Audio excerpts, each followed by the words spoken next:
Please be seated.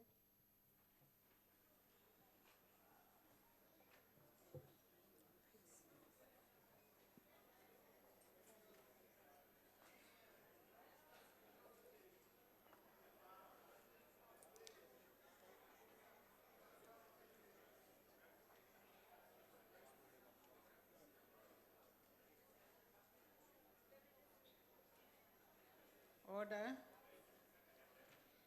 The first item on today's order paper is questions addressed to ministers in the Peace and Security Cluster. Members may press the to talk button on their desks if they wish to ask supplementary questions. The first question has been asked by the Honorable MRM Mutapo to the Minister of Justice and Correctional Services. I've been informed that the Deputy Minister will be answering questions on behalf of the Minister. The Honorable, the Deputy Minister. Thank you, Madam Speaker. Madam Speaker, if I may, in terms of Rule 142.2, have 2 extra minutes for this first reply as it's a bit longer. But the question is around language policy. In 2014, the Department of Justice developed a language policy as required by the Use of Official Languages Act of 2012. In terms of the policy, 3 other languages were designated as official languages for the purposes of conducting business at a service point in a province concerned, in addition to English. The designation of official languages per province is based on the prevalence of other languages spoken in the province concerned, and we've got an attachment we can submit which details those languages. The language policy will be implemented gradually on the availability of resources, and implementation will commence in the next financial year, 2017-18. But this language policy excludes languages used in court proceedings. In matters that come before our courts, the Department is enjoined to give effect to the constitutional imperatives of a fair trial, which include providing court interpretation in the language that's understood by the accused and the witnesses. And that's specifically in terms of Section 35(3)(k) of the Constitution.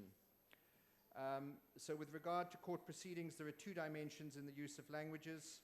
The Department provides services of court interpreters for this purpose, and Justice College conducts ongoing training in court interpretation to improve the quality of interpretation.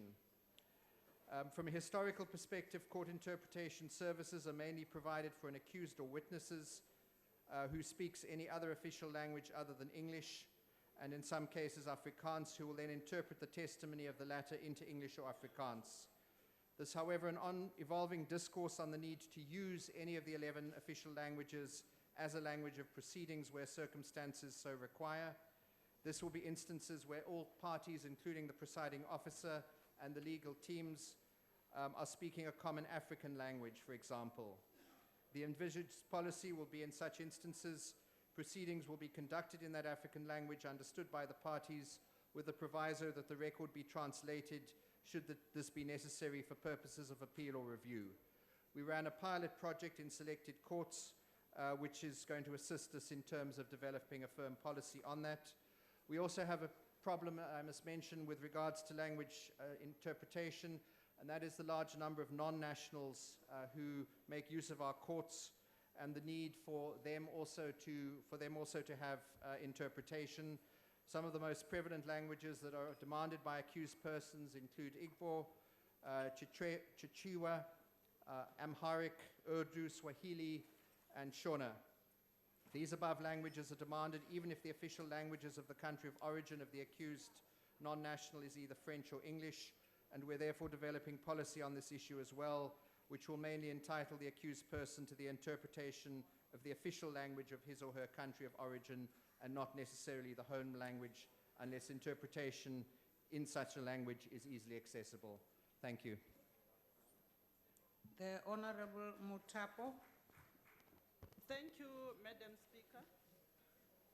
Honorable Deputy Minister, the National Development Plan enjoins all South Africans to learn at least one indigenous language as part of nation building and social cohesion. Has your department thought of engaging with the Department of Higher Education and Training in making indigenous languages inclusive of the law curriculum? I thank you. Honorable Deputy Minister. Thanks, Honourable Matapo. We haven't had formal engagement with the Department of Higher Education, but we have had informal engagement with some of the universities. Those people slightly older may recall that up until the late 80s, to practice as an attorney or an advocate, you needed English, Afrikaans, and Latin. Those requirements were, particularly the Latin one, were abolished. So an issue we're raising is, shouldn't there be an additional indigenous African language that is used? I understand at the University of KwaZulu-Natal that I think students are being taught or have to learn another language, but that is something we are engaged in discussions on with the universities. Thank you. The Honorable Low.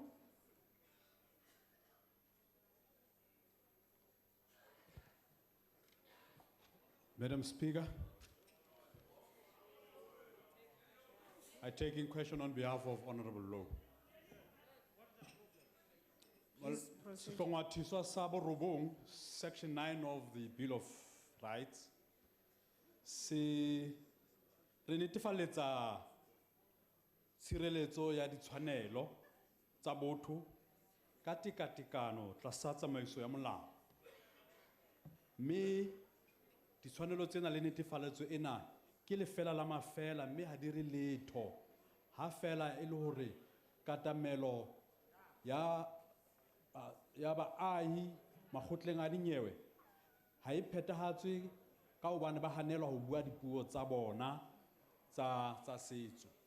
Jwale re batla ho tseba hore na ke mohlaneng makgotla a dinyewe a tla dumella batho ba manamolela, batho ba thohang dou, batho ba phutha ditjhaba, batho ba losikisiki hore ba tle ba fihlelle ditshebeletso tsa makgotla a dinyewe ka puo ya bona ya Sesotho, ya Sexhosa, ya Setsonga, ya Sevenda, ya Sepedi, ya Setswana.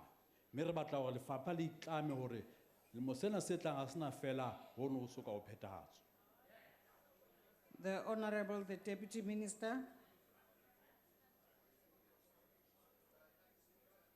Thanks, Speaker. But currently, people do have the right to use any language they wish to in the courts. And if currently in the courts, it's mainly English or Afrikaans that's used as a medium of instruction, a medium of the medium that is used. But people can use whichever language they want to. As I had said, and I'm not sure if the Honourable Member had followed it entirely, was that there is a policy that we are trying to implement of where everybody in the court speaks the same language, of ensuring that the court is then run in that language. However, for appeals and reviews, that language would have to then be translated into English. But basically everybody does have access to the courts in whatever language they wish. I understand, I read in the media that somebody had approached the High Court in Gauteng with a divorce application which was drafted in Sepedi. So that is currently being used. Thank you. The Honorable Breitenbach. Thank you, Madam Speaker. Honourable Deputy Minister, is it in your view not necessary to also address this language problem by treating court interpreters in a more professional fashion? Appoint more interpreters to alleviate the shortage and then give interpreters sufficient training and prior warning before you expect them to interpret complicated legal and other terminology in complex cases. Have such directives been considered, and if not, why not? Honorable Deputy Minister. Speaker, interpreters are trained by Justice College in an effort to increase the standards. Obviously, as I said, part of the complication is it's not just interpretation into South African languages, but it's also interpretation into foreign languages, given the high number of foreign nationals on our shores. In terms of paying them better, I'm sure they would appreciate that. The issue obviously is one of budget, and if Parliament votes us more money for that purpose, we can address that. Thank you. The Honorable Singh. Thank you, Honorable Deputy Speaker. Deputy Minister, I think it's important to draw a distinction between the language of record and the language that people are allowed to speak in court. And you're quite right that any person accused or the presiding officer can speak any language and it gets interpreted. But I think my question relates to the level of interpretation, the standard of skills of the interpreters, because a lot of the legal jargon can be lost in translation. And to what extent are these interpreters trained to understand legal jargon? And is there any legislation that we have that defines the role of court interpreters? Because I believe it's important that we have some kind of legislative framework that defines their role, especially in the situation where people are tried for serious cases like murder and rape, and maybe wrongly convicted, for that matter, because of incorrect interpretation. Thank you. Honorable Deputy Minister. Thanks. Honourable Speaker, we can look at that issue, but just to point out, obviously, if there is incorrect interpretation, that could result in a conviction being overturned on review. But one of the problems is this large number of non-South African languages, and often when one acquires a Somali interpreter, for example, one is not necessarily assured of the quality of that interpretation, but it's given the shortage of Somali interpreters in South Africa or Somali interpreters with formal qualifications. So it is a complex issue, but we can look at the issue that the Honourable Member has raised. As I had said, there is training conducted for interpreters by Justice College. Thank you. We now come to question number 266, asked by the Honorable Horn to the Minister of Justice and Correctional Services. Honorable Deputy Minister. Speaker, I had requested that this question stand down because the Minister himself would have liked to have answered it. The Minister, just for the benefit of the House, is attending the Assembly of State Parties of the International Criminal Court in The Hague. So could I request that this question stand over, please? So, honorable members, this is a situation that we can't do anything about except to let the question have another opportunity back in the House when the Minister is able to be here. Speaker. Honorable Waters. May I address you? On what grounds, Honorable Well, Waters? firstly, on Section 55 of the Constitution, 55(2) to be precise, where it says the National Assembly must provide for mechanisms to ensure that all executive organs of state, which includes the executive, in the national sphere of government are accountable to it. So that's what we're currently doing. And obviously, in relation to Rule 138, questions to ministers, that's what I'm addressing you as. Speaker, the Minister was well aware of his obligations to be in the House today to address these questions. Ministers are given due notice to be here. While we were informed that the Minister would be overseas and that the Deputy Minister would try and answer the questions, it's quite clear the Deputy Minister cannot do so. If that is the case, I don't think the question should just stand down. In accordance with Rule 138.5, I thus request that the question is deferred to the next question day, which is next week, Wednesday, and that an additional 30 minutes is added onto the time for questions, so that the Minister who wants to answer this question can come here and answer the question properly. We will consider your request, Honorable Waters.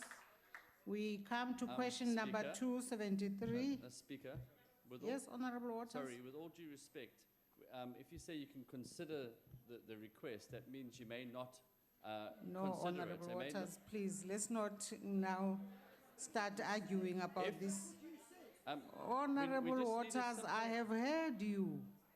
May I proceed? May I just proceed with the business of the House? Speaker, Uh, Speaker, if I may. Question 138.5 is quite clear.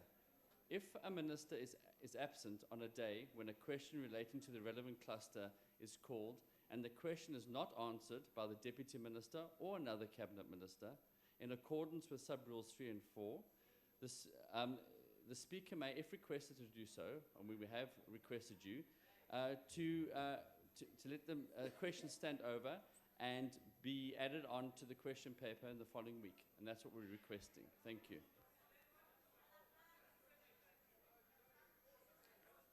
I have heard you, Honorable Waters, as I've said, Speaker. and so there is no problem. Honorable JJ, can you take your seat so we can proceed to question number 273, asked by the Honorable Mulibatsi to the Minister of Police. The Minister of Police.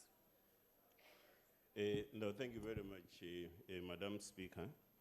In light of the fact that several hours ago, I wrote to the Honorable Speaker in relation to refusal by the Executive Director to provide written answers to this parliamentary question and others, of course, whether written and for oral reply, that I therefore ask that Rule 144, subsection 1, which allows us to ask for this question to stand over, so that then that gives an opportunity to the Honorable Speaker to deal with the issue. Thank you very much.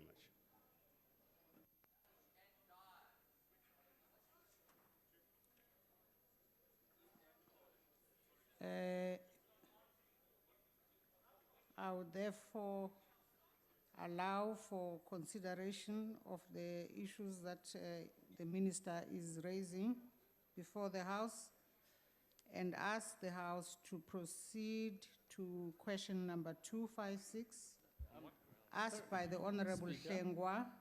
Speaker. Yes, Honorable Waters. Thank you. Speaker, what grounds is the Minister refusing to answer the question? This is an oral question session. The Minister is quite aware of it. The question has been asked and put to him. It has passed all the internal rules. So it is a legitimate oral question, and the Minister is here to reply to the question. From the Executive, we're here to hold them account.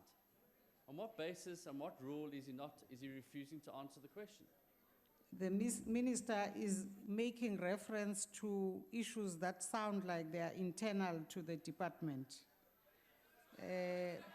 But as things stand, the House cannot do much about that. In fact, there's nothing we can do about it. Hence, I am saying, rather than waste our time, we allow ourselves to proceed to question number 256. No, Speaker. Yes, Honorable Speaker, may I address Waters. you? We're not wasting our time. In fact, the Minister's wasting our time by refusing to answer the questions. We are here to do a job, and we spoke about this yesterday. We spoke about it today in Chief Whips and in the Rules meeting earlier on, to hold the Executive to account. And here you are allowing a Minister to get away with answering a question. We are supposed to apply the rules equally to every member of this House, without fear or favor. And I'll put it to you, Speaker, what you're doing is allowing the Minister to get off the hook without not answering Waters, a question. we are actually doing things according to the rules. A question... Speaker. Let me finish. Madam Speaker. Let me finish. According to Rule 144, a question for oral reply must stand over if the Minister to whom it is addressed so requests. Either in the Assembly when the question is called for reply, or by notice in writing to the Speaker before the start of question time on the day for which it is on the question paper. So there's no reason for us to be arguing about this. Speaker, I now Speaker, come, on a point of order. What's the point of On your order? left, Speaker. Yes, Speaker, Honourable Member. With respect, regarding the Minister's rationale given, that may apply to subsection A of the question, but subsection B asks him directly, will he engage with his counterparts, the Minister of Justice? He does not need to consult Robert McBride to answer that question. Speaker, it is flimsy, it is baseless, it is unfounded. He must please account. Please do your job.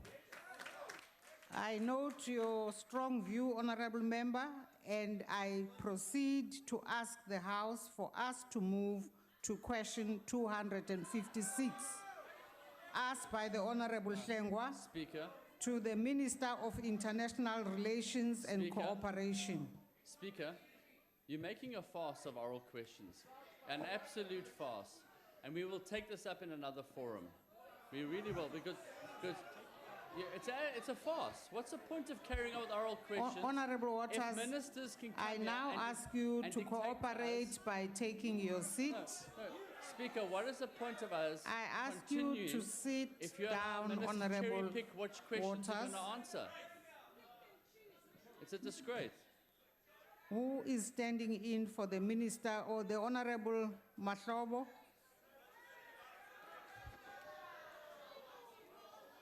Thank you very much, Madam Speaker, and to honorable members. On the question that has been asked, the Department of International Relations and Cooperation's maintenance budget for foreign missions abroad for the 2016-17 financial year is broken down as follows. 1, foreign missions postings referred as chanceries is 6,728,675 rands only.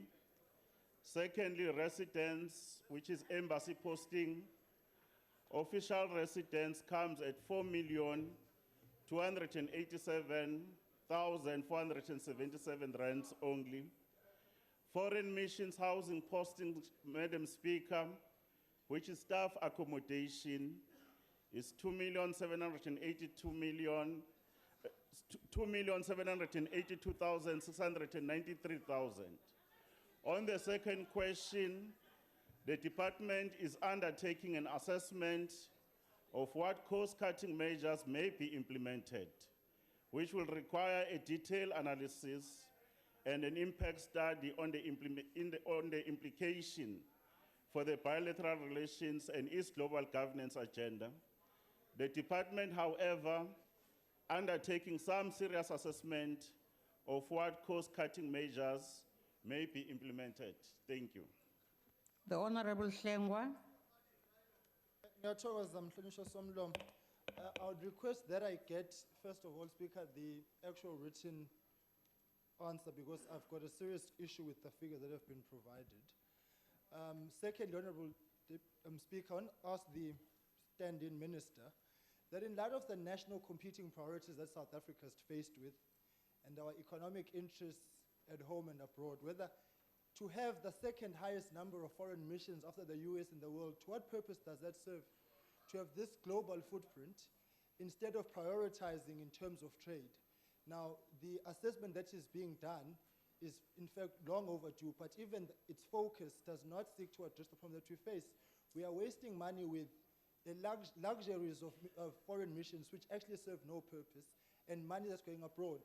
So when is it going to arrive at a point where these foreign missions are dedicated to trade and to ensure that the national spin-offs are actually realized, as opposed to these junkets and these vacational foreign missions that are there? We've got the second highest in the world without any reason.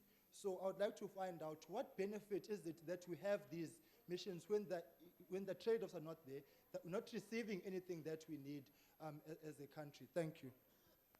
The Honorable Minister. Well, thank you very much, Madam Speaker, and thank Honorable Hlengwa for the follow-up question. One of the most important issues is for the Honorable Member to find time to familiarize himself, one, about our foreign policy as a country, which is clearly articulated. What do we seek to do in terms of promoting peace and friendship in the world, including our own continent? The view that seeks to suggest that in the foreign missions, there are no matters of trade that are being discussed is far further from the truth. in terms of the composition of the South African missions, that is led by the Department of International Relations and Cooperations, we do have individuals that are posted in those missions by various departments, including the Department of Trade, trade relations in our country. And the issues are being discussed. The trade between South Africa and our continent has increased, and the opportunities that are being enjoyed by our businessmen and women that are doing a lot of work that is there. But in terms of other issues around cost implications, whether there's to be a review, the formal position of the department and government, there is an assessment that is being done. But the work we do in the continent and in the world, we must never understate it. We must underscore we're part of a global village. If South Africa is to grow, it will grow in tandem with the growth of our continent and the globe as such. I thank you. The Honorable Sheikh Imam. Thank you, Honourable Speaker. Minister, what is very clear that we spend a lot of money in our foreign missions in terms of leasing the premises. And I know at some stage we were talking about rather purchasing these than rather leasing at an exorbitant rentals and costs. Can you please tell us what is the latest development in that regard? Thank you. The Honorable the Minister. Thank you very much, Honorable Madam Speaker, and thank you very much to the Honorable Member for the question. We have indicated that there have been serious issues around the economic situation. The economic impact assessment that is going to be undertaken will look at in terms of the implications of the bilateral relations, whether the numbers of the embassies are sufficient or not, whether they have to be reduced, whether you do have to share them, like in certain instances. But also equally the money that is being used for operational reasons there, whether you actually lease, whether do you actually buy in those particular foreign missions. Let's be in a position to be able not to jump the gun and allow the economic assessment that is more actually going to give us the impact. Firstly, from our coverage of our relations there, because that's the most important issues. But then the resources, whether it's buildings, whether it's bodies that we need to be able to put on the ground. When the assessment and the study has been finished, then the nation will be taken into confidence. The Honorable Mukhalapa. Thank you very much, Honorable Speaker. Acting Minister, this is a very serious question. It's not a massage parlor question. So listen carefully. I'm not sure if you will have an answer for it. The National Development Plan and the National Treasury has made strong recommendations to the department about rationalization of the foreign missions. It is costing the taxpayer about 3.6 billion rands in this financial year. And surely you know the challenges that are facing South Africa. And this is a fruitless and wasteful expenditure. And frankly, we need to cut costs. Now the question is, why is your government defying the National Development Plan and the National Treasury into calling for rationalization of foreign missions? I thank you. The Honorable Minister. Thank you very much. Thank you very much, Madam Speaker. And thanks to the question that is being asked. But what is most important is that when we're in Parliament, we should have an opportunity to tell the facts. One of the issues to come and claim that the Department of International Relations and Cooperation has actually undermined the Department of Treasury, has undermined the National Development Plan. We must reiterate that the ANC-led government is the one that brought the NDP, gave us the vision for the future for this country. As we speak, this National Development Plan was adopted here. The members, when we present our annual plans during the budget and policy statement, we should be able to tell the nation that it was adopted by Parliament. This Parliament never actually cast aspersion to the department that your plan is outside the National Development Plan. We continue to implement the NDP. Secondly, with the question of cost implications, you can't be selective when you choose what are the implications. A number of South African business people are actually earning billions of rands through their own actually being involved in terms of trade relations that are actually facilitated by this government using our own embassies. Business people in this country, their business is thriving more than the time when apartheid was, including the white monopoly capital, is the biggest beneficiary of our own missions outside this country. To suggest that this is irregular expenditure is so cheap. It's political cheap. We are scoring cheap political points. The reality is that we are going to say the issue of rationalization under the current economic conditions, we are going to be able to do an assessment. When an assessment is being provided, finally the results are going to be provided. I want to say thank you, Madam Speaker. The Honorable Reverend Mishwe.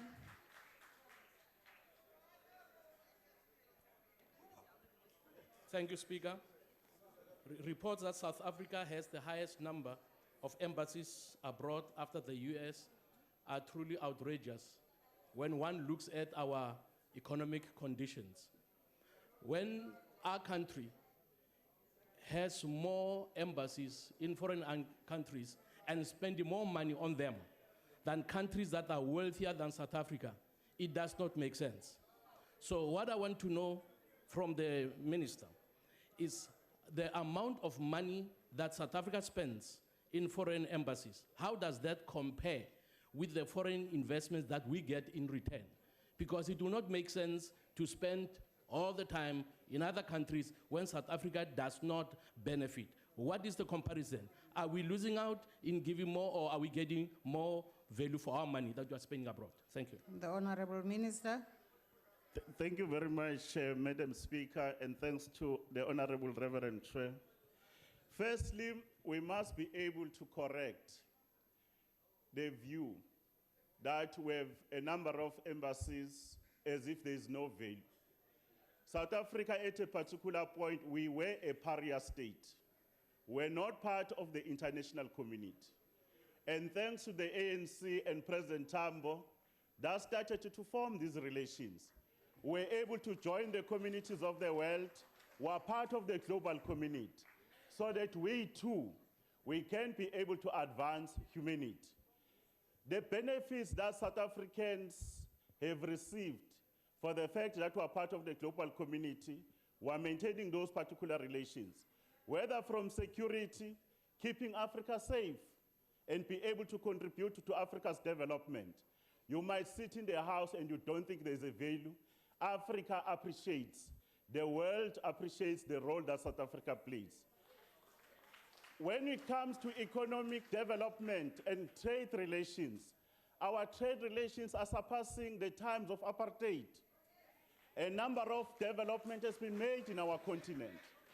And the foreign direct investment, because of the men and women who are working in those embassies, a number of people in our country, this contributes to job creation, foreign direct investment, and a number of opportunities that, unfortunately, sometimes monopoly capital still enjoys, thanks to the number of these missions.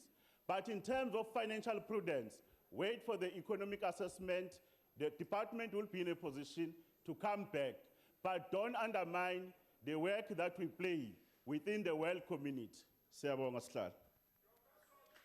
We now come to question number 247, asked by the Honorable Kubisa to the Minister of Home Affairs. The Honorable the Minister. Thank you, Honorable Speaker. A multidisciplinary integrated national action plan was implemented by the National Joint Intelligence Structure, NET-JOINS. The project is administered under Operation Fiela. In terms thereof, departments at national and local level, including the Department of Health, Small Business Development, Agriculture, Forestry and Fisheries, Labor, SARS, Metro, Police and Emergency Services, are involved in the key action of joint business inspections. The inspections are divided into 3 categories of informal businesses, formal businesses and premises in the hotel and hospitality industries. The challenges identified included, firstly, the health risks as business premises were utilized for residential purposes. The shelf life of the stock in some of the shops had expired as well. Secondly, the businesses pose an increase in the crime rate as the illegal immigrants do not utilize the formal banking system, and the irregular hours they keep make them more vulnerable to robberies. Thirdly, in terms of economic competitiveness, the often lower prices at which the goods are sold in the shops of foreign nationals as opposed to local shopkeepers could lead to xenophobic attacks in the community. The sanctions resulting from the joint operations comprised of, inter alia, arrests of undocumented foreign nationals for deportation purposes in terms of the Immigration Act 13 of 2002, the confiscation of goods not complying with the set standards, and the issuance of compliance notices in terms of the municipal bylaws. Thank you.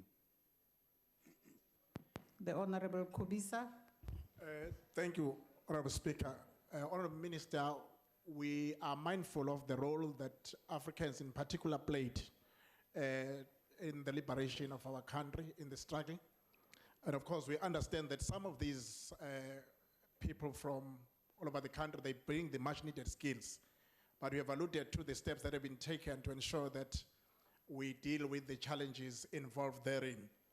Now, what is it that is being done to ensure that as for those who are here legally, they do not evade tax, and also for those of them who are now employed and keep on selling the false documents? Just recently, there is a case involved in the South Coast whereby one of them was selling documents, and of course that one was apprehended. That said to us, there are so many of them. We have a plethora of them who are selling false documents.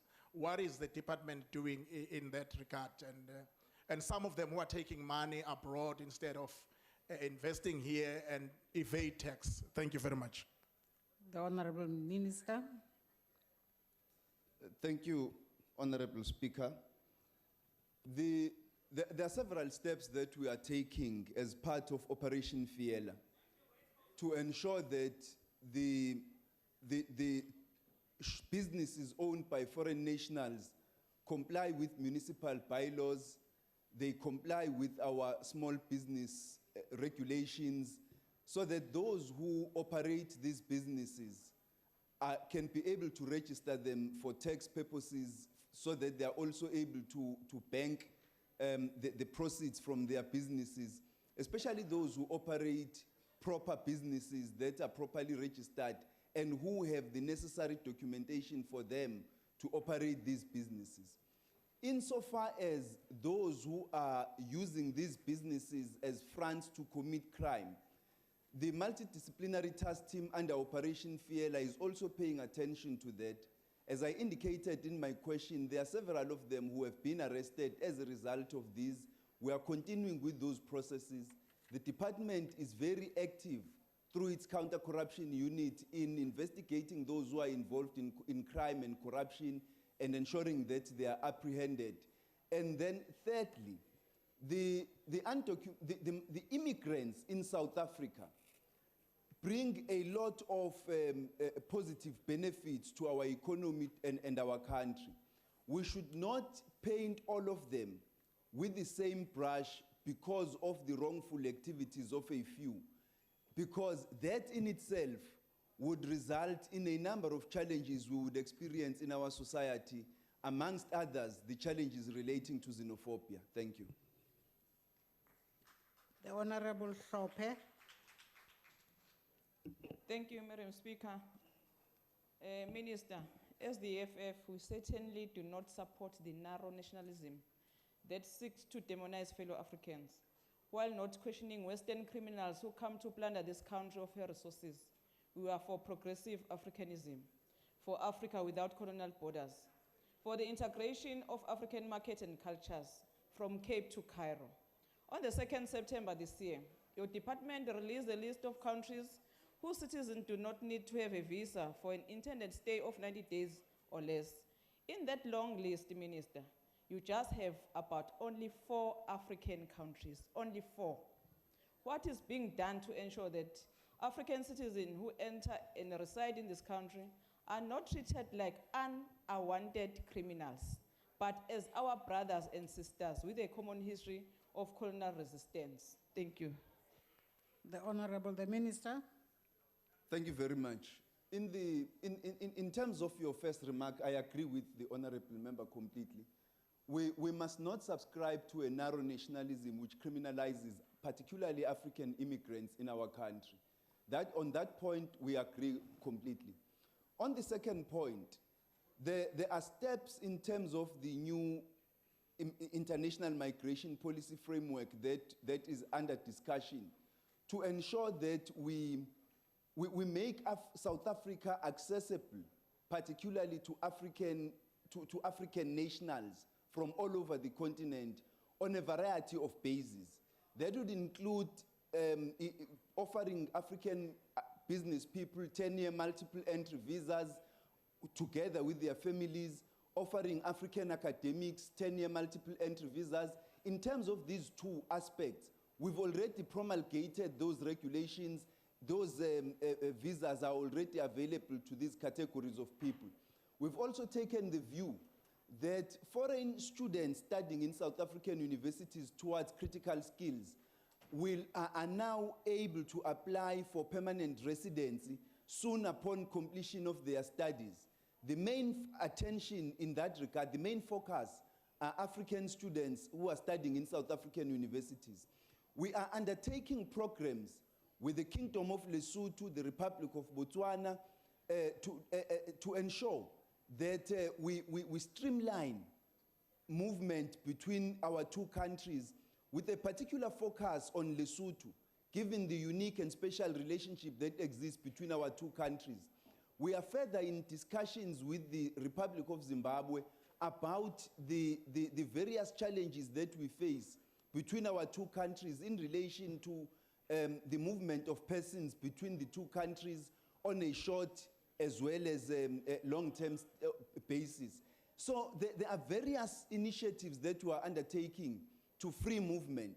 Obviously, the freeing of movement and the opening up of South Africa to the nationalities of various countries, whether in Africa or abroad, cannot be the sole responsibility of South Africa alone. This must be undertaken on a mutual and bilateral as well as multilateral basis with the other countries, understanding the challenges and pressures that the South African economy, social services, as well as others would face if South Africa were to undertake a unilateral basis to free movement to South Africa. Thank you. Speaker. Honorable Waters. I rise on Rule 142, 8, which says time to supplementary questions is 2 minutes. You allowed the Honourable Minister to carry on for 2 minutes and 46 seconds. Now, no, you may laugh, no, you may find it funny, but the fact of the matter is nearly 50% extra time, and we also have rules which are meant to be implemented fairly. So where you cut opposition members off or tell them their time for asking supplementary questions is over, you should do the same with ministers. They've also got to adhere to the rules. I wonder, Honorable Member, whether you do take into account the minutes I add to every Honorable Member, including from opposition parties. Well, we do the time, I can assure you, and we check. I'm just And it's telling you ministers that get I more add time. minutes to members of the opposition as well. Well, all we're asking is for the rules to be implemented fairly. Thank you. Honorable Sheikh Imam. Thank you, Honorable Speaker. Honorable Minister, allow me to start off by congratulating your department once again for a job well done. I was called about some youth in Bluff in the Durban area who had to travel urgently to Swaziland and did not have the documentation because the child did not have an unabridged birth certificate. But after intervention by your director, your provincial management, and the team in Durban, within 3 days, those kids were able to travel to Swaziland. Thank you very much. Honorable Minister, what is very clear, it's not necessarily the countries that have assisted us, but it is the citizens of the neighboring state that have assisted us in our struggle for freedom in this country. Can you please tell us if you have a process in place together with, including the Department of Health and other role players, so whether these are illegal or legal immigrants from the neighboring states in our country, whether they will enjoy the same benefit? And I'm saying this specifically because of one individual from one of the neighboring countries was not able to get dialysis treatment in this country because of the preference of our people first. Thank you, Minister. The Honorable the Minister. Thank you very much, Honorable Speaker. To start with, you know, our approach to the management of international migration is not based narrowly on our gratitude to our fellow African countries, particularly from the frontline states, for the role they played in supporting our struggle for freedom.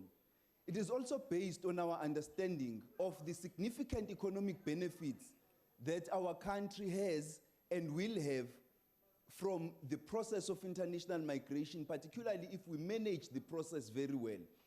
Our current framework is very limited, and that is precisely the reason why we are moving towards a new international migration policy framework, which will focus, one, on being Afrocentric, secondly, on the whole of government approach, where the rest of all of government from the national to provincial and local tiers will be involved in the management of this process, but thirdly, on a whole of society approach.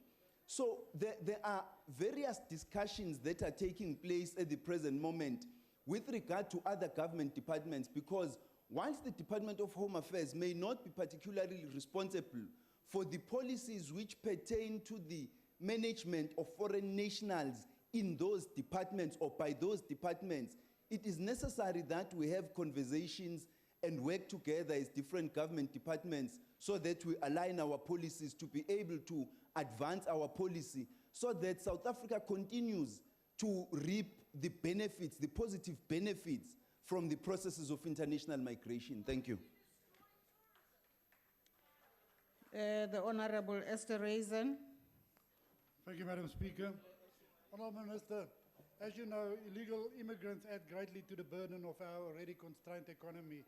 We have a large number of our population already living in the most abject poverty. And as you've mentioned, South Africa is seen as the economic hub of Africa. What preemptive steps are you taking and engaging, and not only engaging with your colleagues, but engaging with your fellow neighboring countries' leaders in helping to build a better Africa as a whole, so that we do not have the illegal immigration problem in the first place? Thank you. The Honorable the Minister. Thank you, Honorable Speaker. First, Honorable Speaker, I don't share the view that a generalized view that undocumented immigrants are a burden to South African society. We shouldn't share that view, because many of them, even if they are undocumented, still comply with our laws and add positively to the South African economy. The critical challenge for the African countries is to deal with the historical burden of colonial borders and to be able to regulate the movement of the nationals of our different countries between our different countries, so that there is a proper and mainstreamed process of the movement of people which is safe. That would include, obviously, each country taking responsibility to establish a population register to document its nationals for travel and ensure that the nationals of our various countries travel as regular travelers between our different countries. Towards that end, the department has been very active in engaging with our neighbors. We've got a program we're implementing with the Kingdom of Lesotho, which involves the Lesotho special permit. It involves ensuring that in the near future, through sharing of the databases, we should be able to enable the people of Lesotho to travel between the two countries without requiring their passport to be stamped, but relying on reading the passport and taking their fingerprints. We've got a program we're implementing and piloting with Botswana at Tsidilamlomo to ensure that the residents of that area, both on the South African and the Botswana side, are able to travel as regular travelers without the burden of having to go to a border which is 100 kilometers away. We also have been engaging with Zimbabwe, with Kenya, with Swaziland. We've engaged with various other countries to ensure that we can regulate movement. So there are steps that we are taking to minimize irregular movement between our two countries, but also encourage the nationals of our different countries to travel as regular travelers between the countries. Thank you. We now come to question number 255, asked by the Honorable Gamede to the Minister of Defense and Military Veterans. The Minister. Thank you very much, Honorable Chair. Thanks, Honorable Members. Let me start by reminding Honorable Members that in our budget vote of 2015, we indicated that year 2015 would be dedicated to planning for the implementation of the Defense Review. During the course of that planning, a number of interventions were identified and implemented as quick wins that have already borne fruit. The following are some of the achievements recorded. 1, expanding the capacity of the Military Academy as a basis to migrate to the Defense Academy. This includes the development of a new degree on cyber warfare. 2, instituting Project Tusano for the ambulance and transport fleet, repairing and maintenance to provide serviceability of operational vehicles and skills advancement on personnel. 3, consolidation of the Defense Works formation as the Department of Defense in-house capability to repair and maintain facilities.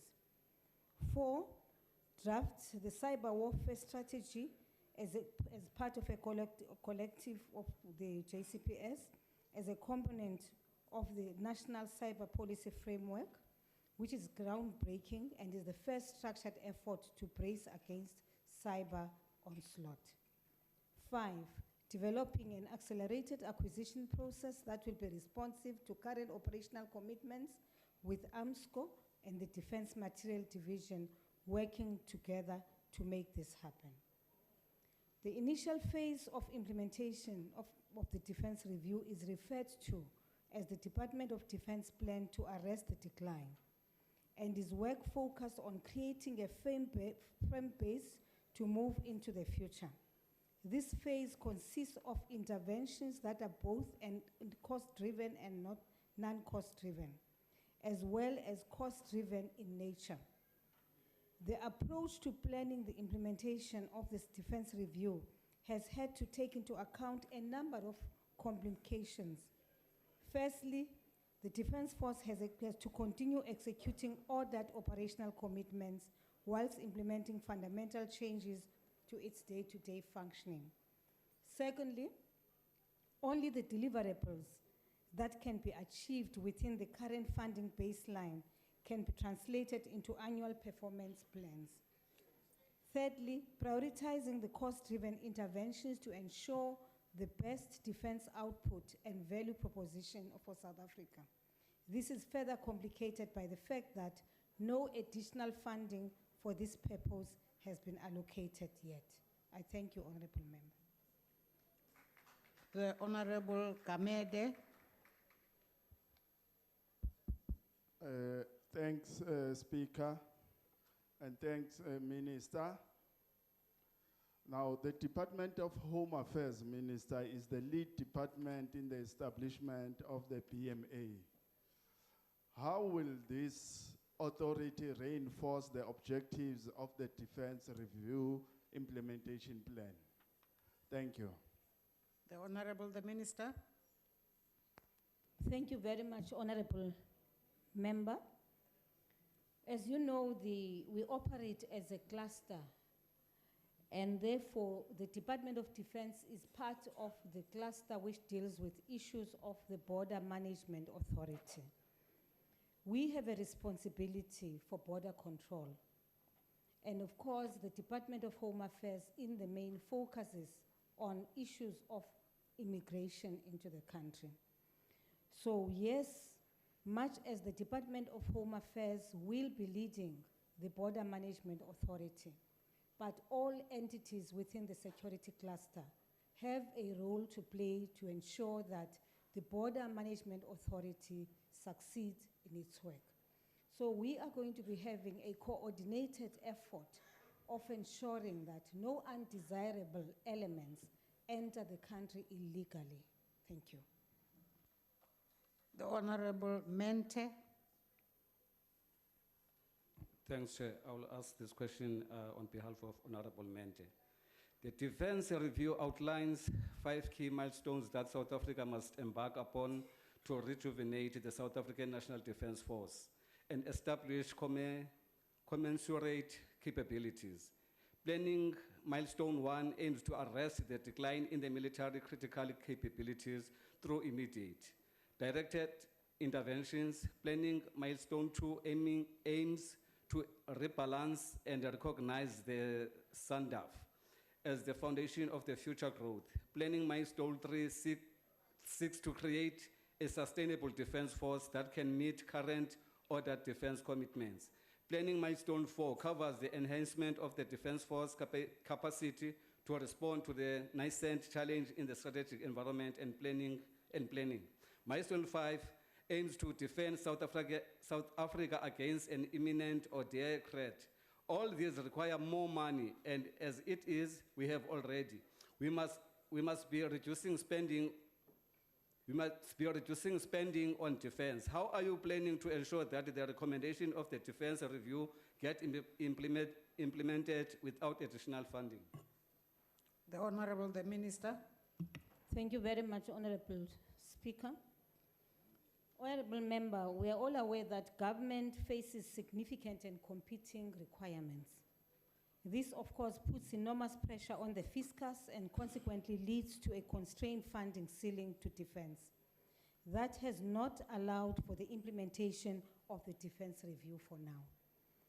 As part of closing the funding gap, the department is critically looking into areas that may assist in reducing its cost baseline. To this end, for instance, it is focused on improving budget efficiency and effectiveness in all areas. These measures have been identified and have been included in the DOT's plan to arrest the decline. In addition, the department is looking at alternative sources of funding and the possible leveraging of certain assets and revenue streams to augment the defense allocation. If I may cite, Honorable Member, one of the critical areas we're looking into is we've conducted an audit of assets belonging to the Department of Defense, and we're looking at sweating those assets and see what it is that we can get out of leasing these assets so that whatever money comes in goes into the national fiscus. I will not say the money will go to the Department of Defense, because obviously the strain is on the entire national fiscus. So whatever we benefit out of sweating of the assets of the Department of Defense will then make whatever additions to the national fiscus. So it will help assist the entire government when we do that. We are also obviously trying very hard to ensure that we keep the relationship very close between the Department of Defense and National Treasury, because it's always important that National Treasury understands and appreciates that which is being done by the South African National Defense Force. To this end, for instance, we've established what is called a budget task team, which consists of both departments. Thank you. The Honorable Kubisa. Thank you very much, Honourable Speaker. Honourable Minister, understand that there are benefits that those who are in defence get, but I would love to know whether there are any benefits for our youth who happen to be out of the system because of ailments, sickness, and for instance, in terms of education and other benefits. What is it that the department does to ensure that they continue to live after those compatriots have offered a lot to the National Defence Force? Thank you. The Honorable the Minister. Thank you very much, Dr. Kabisa, honorable members. My sense is that you are now raising issues relevant to the military veterans. I don't get a sense that you are... Yes, Minister, military veterans plus, there could be some of our youth who have been in defense, but have to be out because either they are sick or they face some other problems. Well, honorable member... Angikunikanga ke leyo mvume mhlonishwa Khubisa. Qhuba Minister.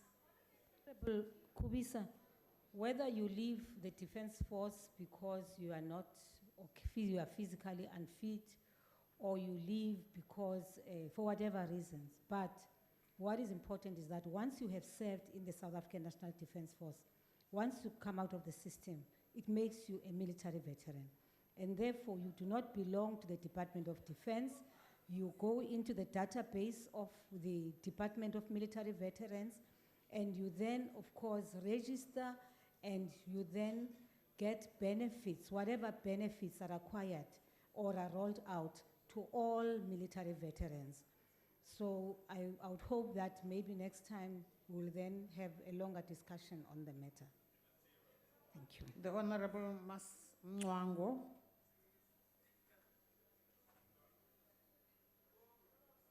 Thank you very much, Honorable Speaker. I just wanted to ask the Minister, and I appreciate the fact that this year has been declared the year of planning around the issue of the defense review.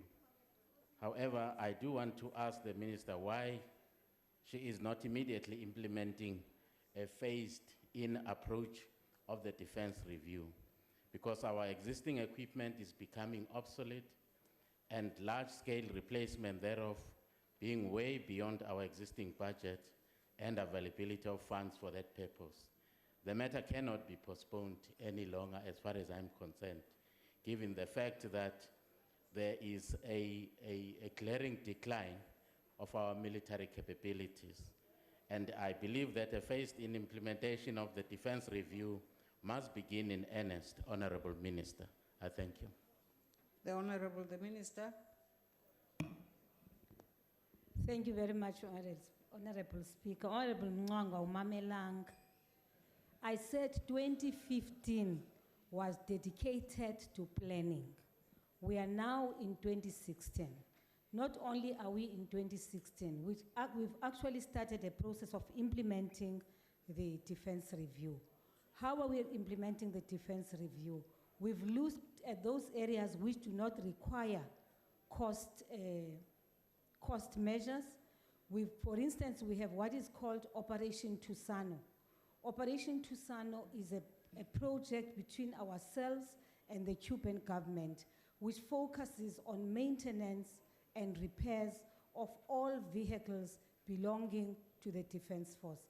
For a long time, we've had vehicles which have been parked, which are dilapidated, which have been declared obsolete. And as I'm talking now, if you check with those who serve in the committee, they will tell you that they have been on site, they've seen the work which we are doing over Optusano. So Optusano is phase one, which is arresting the decline of the capabilities of the Defense Force by repair and maintenance of vehicles and equipment. Thank you. We now come to question number 259, asked by the Honorable Bozoli to the Minister of State Security. The Honorable the Minister. Madam Speaker, thank you very much. On the question asked by the member, our response is yes. Government, through its law enforcement agencies of the security cluster, knows the context and the actors involved. Government has positioned education as one of its apex priorities, and the issues raised by students are genuine and deserve the support of all of us. However, in the right to protest, just like any other right, it has obligations and it is not unfettered. And the limitation clauses you'll find in the Constitution. We therefore must condemn the violence and wanton destruction of property that we have witnessed, including a loss of life, as it is setting back the country and impacting negatively on our planning trajectory and will be felt by many generations to come. The genuine struggles of students have been hijacked by certain NGOs who come under the guide of humanitarian support while they are wolves in the sheep's skin. In addition, political parties have become opportunists and use this noble struggle for their narrow political agenda. Students have been offered various forms of humanitarian support in the forms of funds, refreshments, logistical and legal assistance, amongst other things, exploiting genuine struggles, like it was confirmed by the South's leadership and SRCs when we met at the airport with the Minister of Higher Education and the Minister of Police, and they called upon us to be in a position to warn them of such individuals. The security services of this country have stabilized the situation in the institutions of higher learning, working through the IMC that the President has established. Lecturers were completed, and exams as we speak are currently underway in some institutions. The criminal justice system is also processing those students who were arrested, including those who are not students. Education is a societal matter. Whatever difficulty and challenges we confront as a nation, we must know that these challenges we face are insurmountable. On matters of national interest like education, we must be able to mature up as political parties and don't make education of our people as a football thing to play around. As the Freedom Charter taught us, we must be in a position to sit down and resolve our challenges through peaceful negotiations. That's what we are well known for. Thank you, Chair. The Honorable Pozzoli. Chair, before I ask my follow-up question, I'd just like to point out that the Minister did not answer my question, which was which persons are responsible. It's no use just saying NGOs and political parties. That's not an answer. Can you please ask the Minister to answer before I ask my follow-up? Honorable Pozzoli, could you please ask your follow-up question? Then it will be a plus when the Minister also clarifies whatever you are not satisfied with. Speaker, I rise on a point of order, Rule 92. What is the point of order, Honorable Waters? Well, a member normally asks a follow-up supplementary question based on the reply from a minister. Now, the question, as Honourable Bozzoli has quite rightfully highlighted, asks for specific names, who is responsible. The minister has not told us who is responsible, and yet he's supposed to be the Minister of State Security. I mean, does the Minister in State Security actually know who's responsible? That's a question that one should be asking. It seems not. Honorable Waters, it is not the job of the chair to make ministers utter particular words in their answers. In fact, I am asking Honorable Pozzoli whether she wants to use the opportunity to ask a follow-up question. If not, I will pass on to the next person.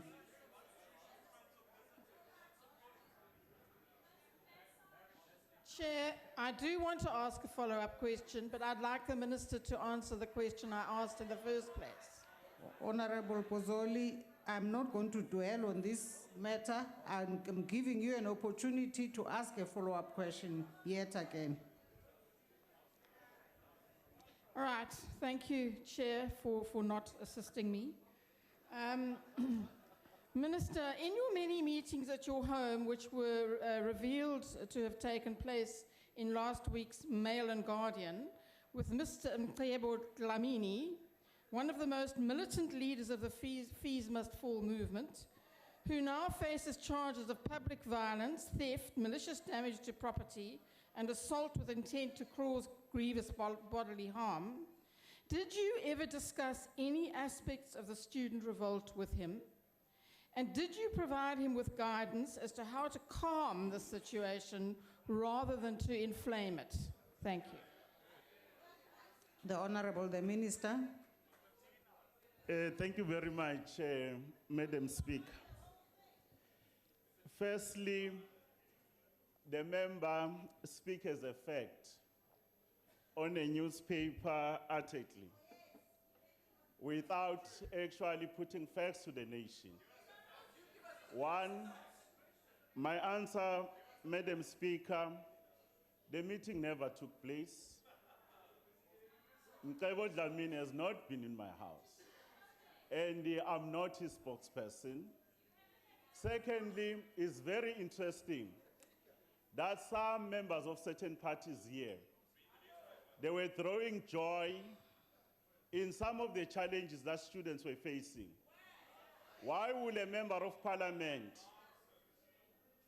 self-respecting, when there's a disruption of property, there's a disruption of academic activities, feel so sad that Mcebo was able to actually contain the strike, which is also not factual.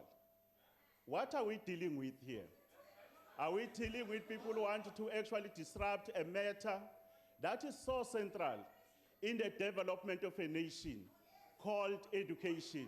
Madam Speaker, have an opportunity. Madam Speaker. Honorable Pozzoli, please allow the minister who's on the floor to finish. No. Honorable Madam Speaker, Pozzoli, will you allow Honorable Pozzoli, please take your seat and allow the minister to finish. The minister is suggesting that I'm a liar and that I support Honorable violence. Pozzoli, I have not given you the floor. Please finish up, Minister. Thank you very much, Madam Speaker. I'm saying to South Africans, there are those amongst us whose agenda is not to promote the development of our nation. The student struggles, they remain a genuine issue. There are challenges in education. We must attend them. The ANC government has done a lot, but a member to suggest that violence and the disruption of property, that is so barbaric and taking a nation backwards, a member feels so sad. Point of order, Minister. We must Chair. be able to look in shame. I thank you, Madam Speaker. Point of order, Chair. What is the point of order, Honorable Well, Polisi? how can the minister say that? I've never seen That's a thing not a about point violence. of order. Please take your seat, Honorable Member. Honorable Hlengwa. Thank you very much, Madam Speaker. I would want to echo the sentiments that none of us, of course, agree with the destruction and violence which has taken place.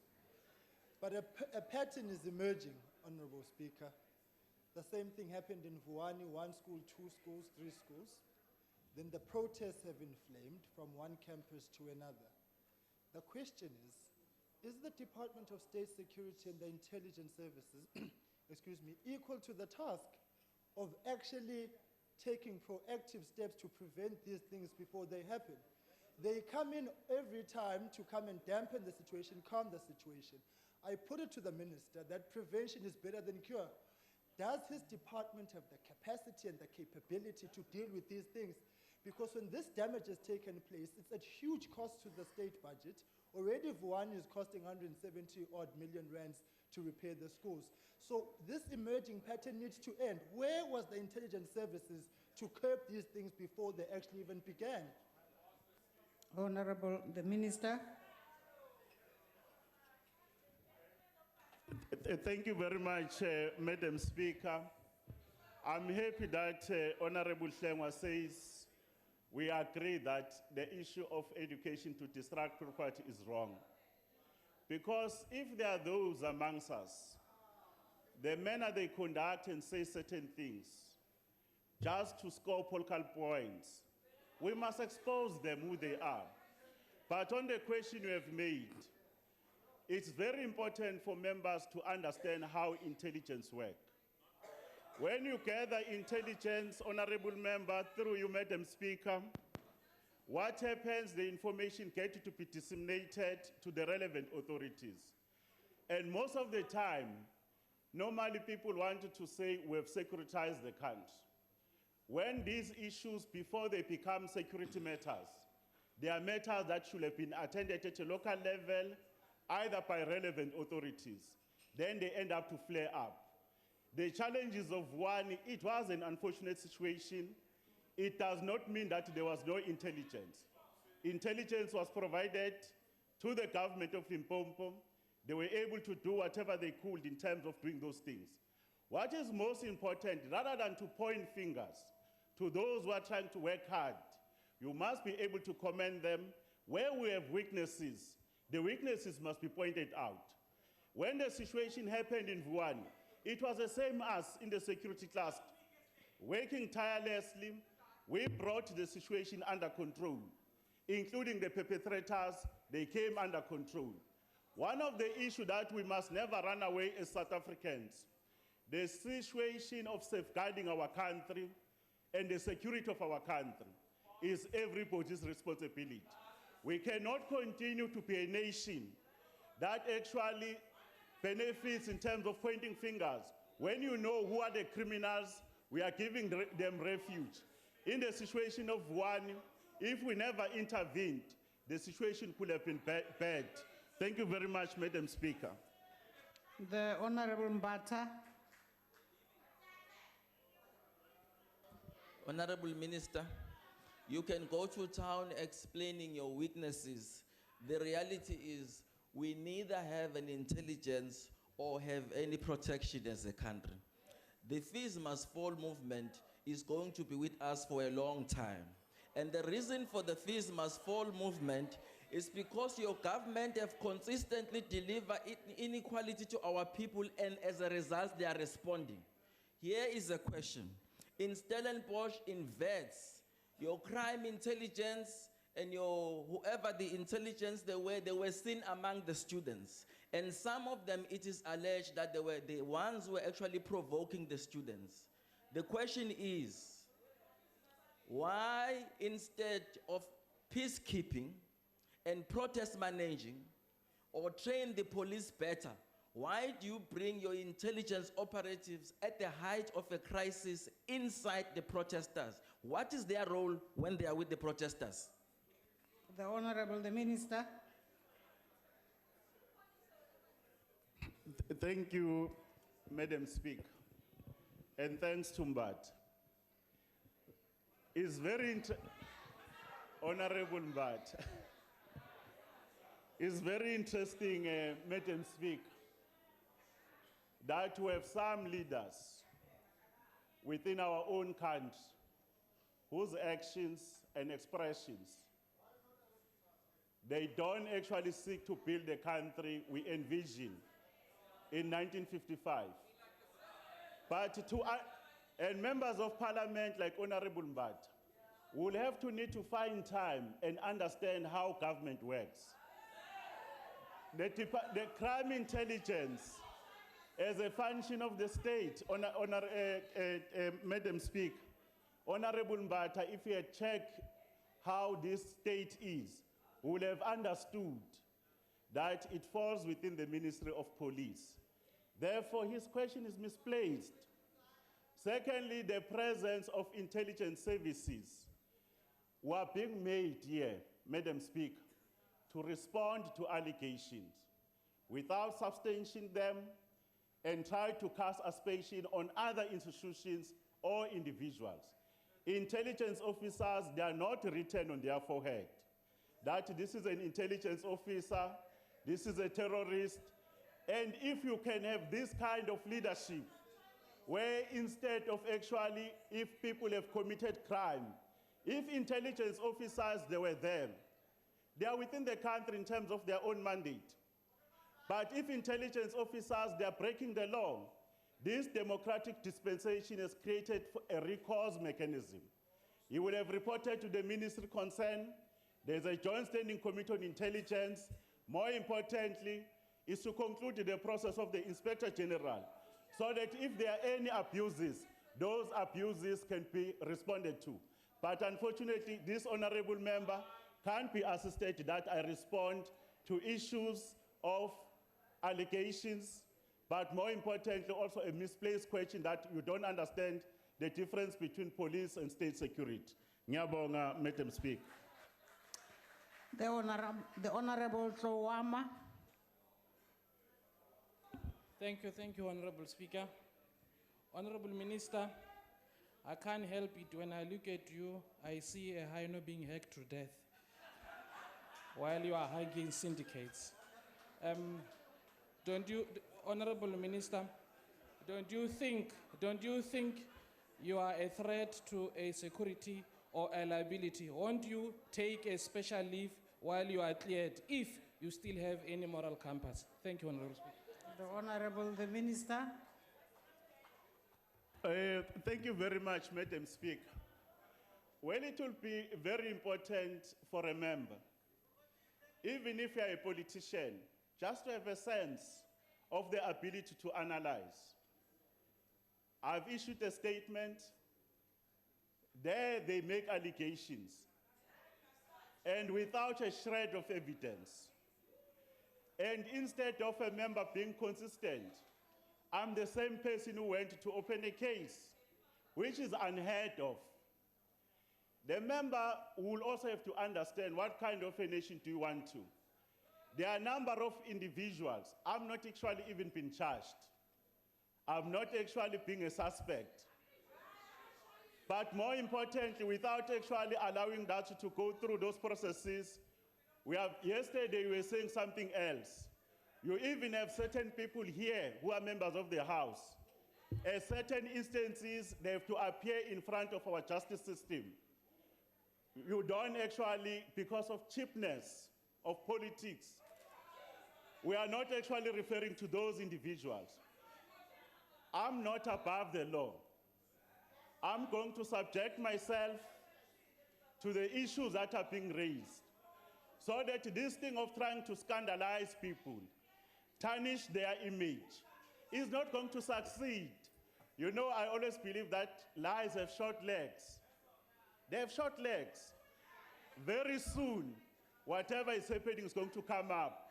But more importantly, without these issues of running to open cases every day, there is a case number in Nelspruit. Follow the matter. And if you think you have evidence, please don't be an accomplice. Assist the police, bring the evidence, we bring this matter to final it. And if I'm wrong, the law enforcement agencies are going to demonstrate. But with due respect, I'm not going to resign. I've never been found guilty. We have not brought even an allegation on me. I wish you the best. Thank you, Madam Speaker. We now come to question number 250, asked by the Honorable Bjerkman to the Minister of Police. The Honorable the Minister. Thank you very much, Madam Speaker. The Office of the Directorate for Priority Crime Investigative Judge has an approved structure and staff establishment to carry out its work. All positions in the structure have been filled, and there are no vacancies at this stage. The Office of the Judge also has a dedicated budget that is placed within the Civilian Secretariat for Police. The Civilian Secretariat and the Office of the DPCI Judge has embarked on an extensive marketing campaign in the last financial year and this current financial year, which has seen an increase in the volume of complaints lodged with the Office of the DPCI Judge. I've been reliably informed that these developments have triggered the need for a review of the structure and staff complement of the Office of the DPCI Judge, which is currently underway. Thank you very much, Madam Speaker. The Honorable Björkman. Thank you, Honorable Speaker. Thank you, Minister, for the response. The DPCI is the only institution in South Africa with a mandate to investigate organized crime between levels 3 and 5. It is important that the DPCI must execute its duties without fear, favor, or prejudice. The Glenister judgment in the Constitutional Court highlighted the need for an effective and independent crime investigating unit. The SAPS Amendment Act makes provision for the office of the DPCI judge, who is empowered to investigate complaints from citizens with regard to the conduct of DPCI members. Honourable Minister, what further steps could be taken to promote the mandate and visibility of the office of the DPCI judge amongst the citizenry? Thank you. The Honorable the Minister. Thank you very much, Madam Speaker. There are essentially two things that we all could do. The first one is, of course, the work that has already been undertaken, and that's the question of institutional capability, promoting basically the development of that office as an institution in a fully fledged kind of manner, and that's the work that we're currently looking at. But the second aspect, of course, is the question of the extent to which the work of the DPCI judge is taken out at a public level and driven out at that particular level, so that any one of us as ordinary members of the South African citizenry who probably have got an issue or issues, for instance, relating to the work of DPCI, were able to know where to go to and report and take up issues at that particular level. Thank you very much, Madam Speaker. The Honorable Mbele. Ngiyabonga, Somlomo. Minister, there will be no hope of deterring misconduct or ensuring accountability, either for interference in the investigations of the Hawks or for the abuse of their powers, while the office of the DPCI judge is as severely under-resourced and understaffed as it is. Currently, the office has only 2 investigators, 2 for the entire country. That is likely the reason why it's received 0 complaints from Hawks members, because they don't trust it to do its job effectively. To add insult to injury, the office of the DPCI judge had some of its funds poached by the civilian secretariats under the rationale of implementing cost-cutting and saving measures after your disastrous imposition, Minister, of the We Are One Humanity Anti-Xenophobia campaign on the secretariats, which derailed its business plan and diverted a huge chunk of its budget. This, by the way, was a contravention of the law, because the budget ring-fence for the DPCI judge is meant to be for, quote, the specific and exclusive use of the official duties of the retired judge, and may not be used for any other purpose. Breaking the law once again, we see. My question, Minister, is why have you been strangling and disabling the office of the DPCI judge? Ngiyabonga. The Honorable the Minister. Thank you very much, Madam Speaker. I wouldn't really know as to where that particular accusations really emanate from. Precisely because what we have provided here and now, and it is a factual account of what is currently happening in terms of developing that particular institution.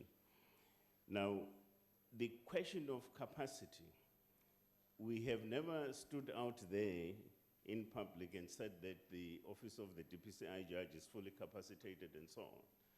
We have said here, amongst other things, Honourable Member, that it is work in progress, the question of capacitating an institution such as that. And it shouldn't be forgotten that the DPCI judge, as an institution, is a new development. And you have never come across a situation where, anywhere in the world, you'll have an institution which would have been established, let's say, 48 months ago, or even 3 or 5 years ago, and so forth, and then have it fully capacitated and so on. The question of how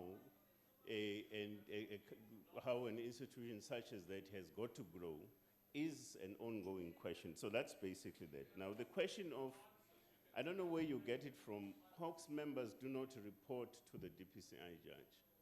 The DPCI judge is largely an oversight structure and function out there, which is expected to assist members of the public in processing complaints and grievances that they could be having in relation to the work of DPCI. There is no truth in funds having been poached. The location of the DPCI judge within the civilian secretariat is much more of an administrative sort of measure as part of the institution itself developing to a particular sort of capacitation of sorts in the near future. So there's no question of funds having been poached there. I do not know where that essentially comes from. Thanks very much, Madam. Somlomo, on a point of order, on your left. What's your point of order? My point of order, Speaker, is ngicela ukukhomba ungqongqoshe to section 17CL, subsection, I think it's 4 of the SAPS Act. He will see exactly where the poaching comes from. Honorable Member, that's not a point of order. That's now a further supplementary question or engagement with the minister, which has not been given any permission. I now move to Honorable Mukause.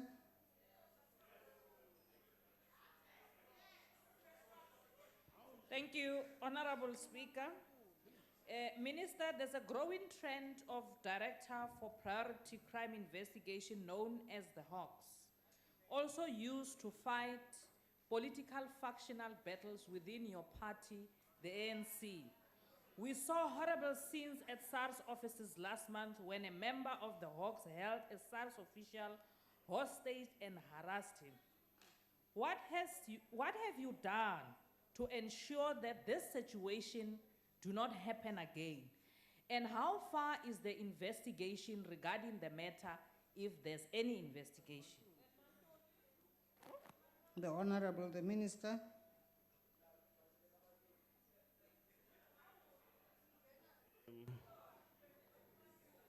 No, Madam Speaker, I think we are also on public record having dealt with this issue of the so-called political factional battles. We essentially do not know as to how such kind of an allegation could arise. Of course, you wouldn't control people's emotions and theoretical frames of sorts in terms of how they want to think and perceive particular situations. We are not in control of such a situation, but it's also factually incorrect to even begin to suggest that there is some degree of political meddling and it's being used for political ends and so on. Now, I suspect, Madam Speaker, that the question, the second part of the follow-up question is largely a new question. And if I'm being requested that at some point or another, I must fill a report in accounting in terms of what transpired as per this particular allegation, and I'm gladly available to do so. But essentially, it's a different question altogether. Thank you very much, Madam Speaker. The Honorable Mwango.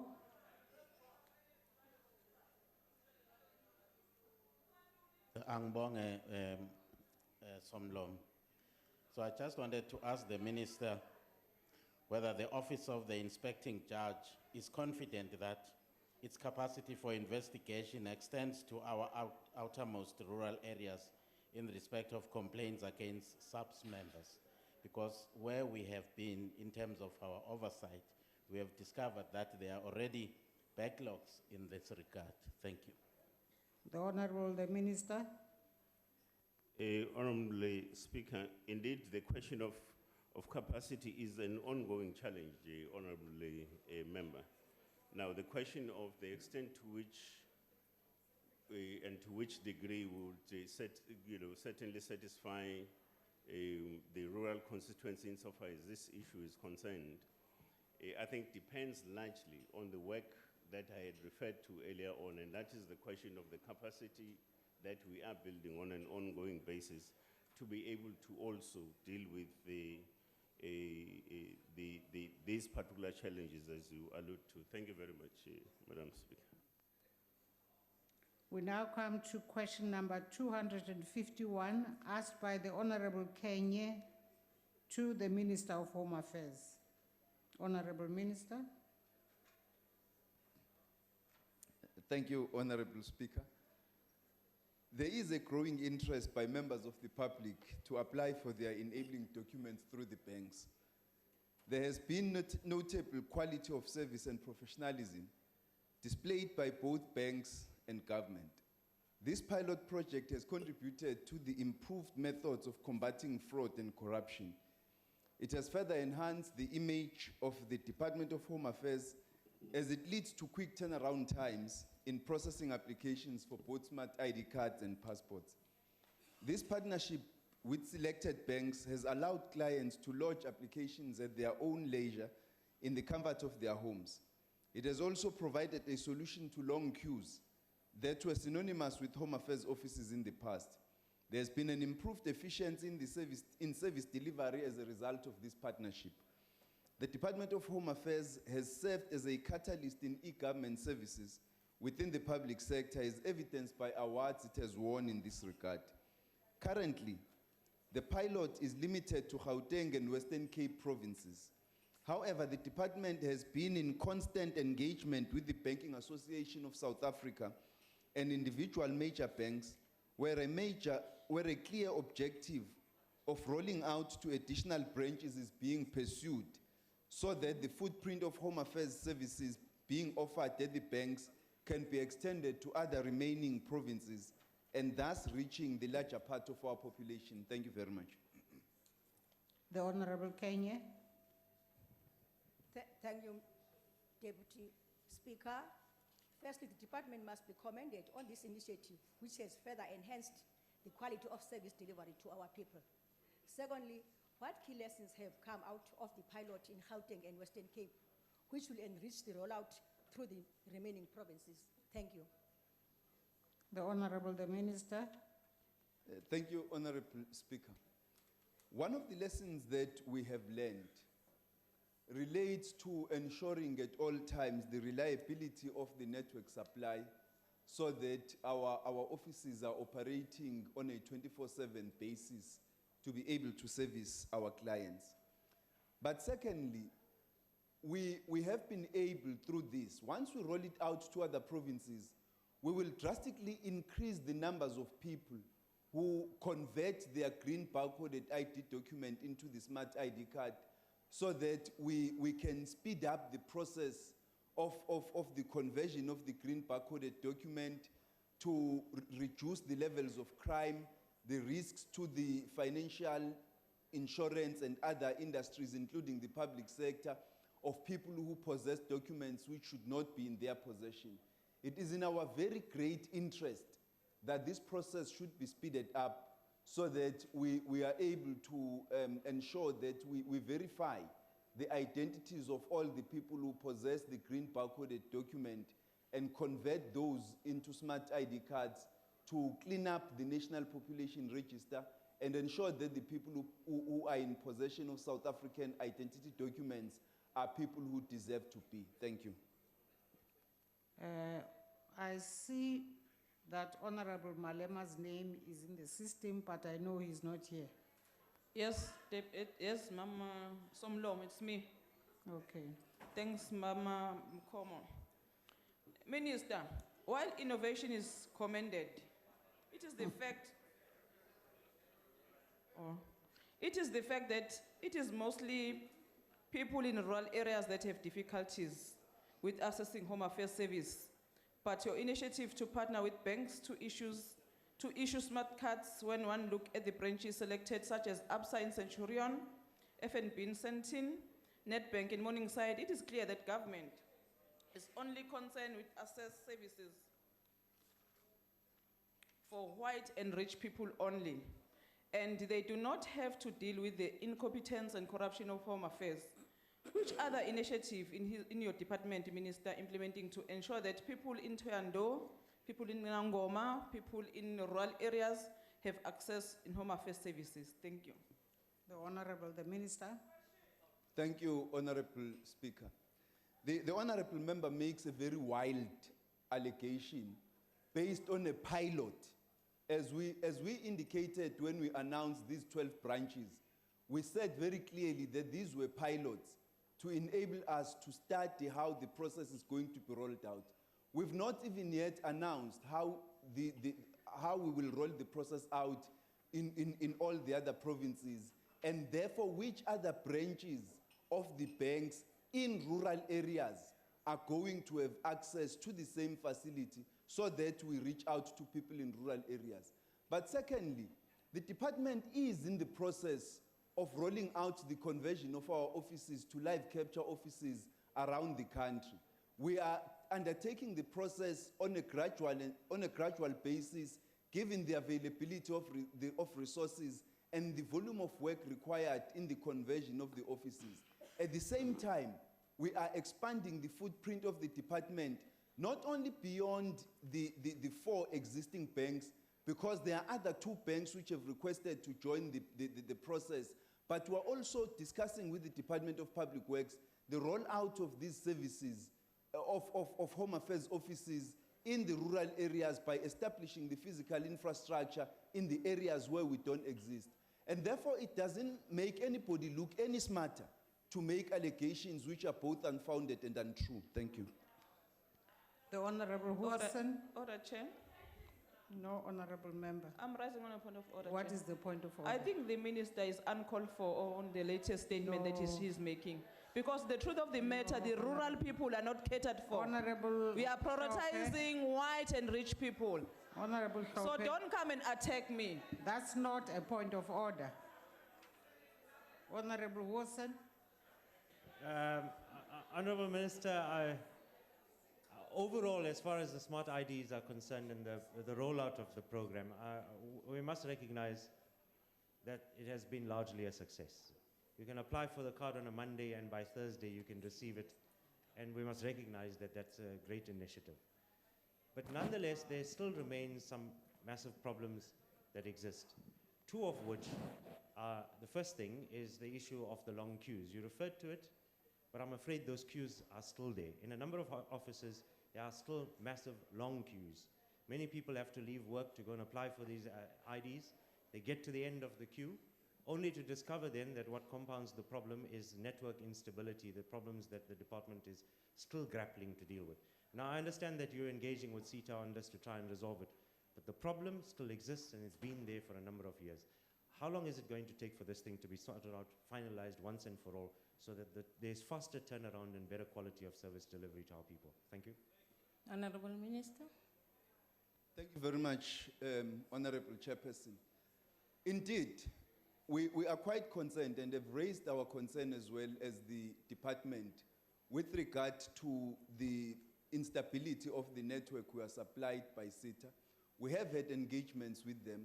Even this morning, I had a discussion with the minister, and we think that the solution may in actual fact lie outside CETA for us to be able to access a more reliable network. Because as we say, we need a 24/7 network supply that's going to be available at all our offices. Because even with the banks, once we announce the rollout, because we will be depending on our system, we do run the risk of that instability in the network, which will make it difficult for people, even at the banks, to access the services. Now, we are undertaking measures as quickly, as speedily as possible to ensure that we fix these problems. As I say, considering the solutions outside the available solutions that we have been trying to resolve up until now. But we think that the availability of the banks and the rollout of the online service is going to assist us a great deal in expanding the footprint and providing people with alternative solutions other than going to queue up at our offices. Thank you. Thank you. The last is Honorable Sitole. Ngiyabonga Sihlalo. Mhlonishwa ngqongqoshe. Kunesimo la esikhona ukuthi ama fingerprint ku-Home Affairs atholakala ukuthi abantu banawo ama-ID kodwa ama-fingerprints abo awaveli. Manje-ke ngizama ukubheka la ukuthi kulesi simo esisha kule pilot lena eyenzakalayo uzokuvika kanjani ukuthi njengoba ama-fingerprint engaveli nje kulana khona manje mase kusemabhenke akuzukuba bikhona indlela yokuthi kube nesimo esifanayo njengaleko esikhona njengamanje. Ngqongqoshe. Siyabonga kakhulu umhlonishwa osesihlalweni. Sinazo inhlelo zokwenza isiqinisekiso ukuthi abantu iminwe yabo ithupha zabo ezingaveli ohlwini esilisebenzisayo njengamanje sikwazi ukuyithola enhloko office ukuze sizokwazi ke ukuqhubeka nohlelo lokubalekelela ukuthi bafake izicelo zikamazisi lona wekhadi. Ngoba kunalolu hlelo lwehanisi esasilwethulile eminyakeni eyedlule lapho sathatha khona zonke izithupha zabantu ezayikade iginqiwe sazenza sayifaka ohlwini lwethu lwezobuchwepheshe. Ngaleyo ndlela kunokwenzeka ukuthi abanye abantu izithupha zabo zayingazange ithatheke kahle ngenkathi senza lolo hlelo osekuwukuthi manje uma befika kutholakala ukuthi kunenselelo enjenganaleyo sibheke enhloko office uma izithupha zingatholakali bese sibathatha izithupha kabusha.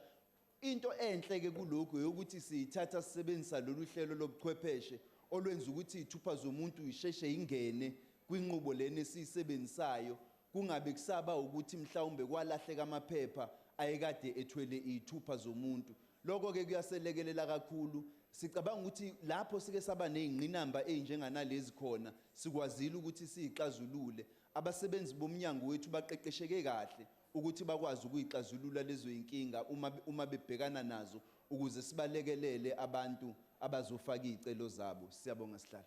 Sibonge. The next question, 269, has been asked by Honorable Marai to the Minister of Defense and Military Veterans. Honorable Minister, 269.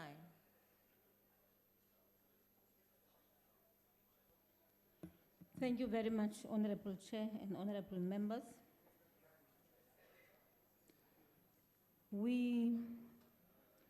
On this matter, as you know, we have 3 steps to follow. First one being the request for information, then the request for offer, and then the request for proposals. At the second stage, when we made the request for offer, unfortunately, we had to cancel the process because the bids which were received did not meet the critical user requirement criteria. The decision for a lease was initially regarded as a short-term solution. However, the South African National Defence Force requirement for an additional long-range aircraft still remains, and is in this regard, the Council on Defence has taken a decision that the process of a full acquisition should proceed.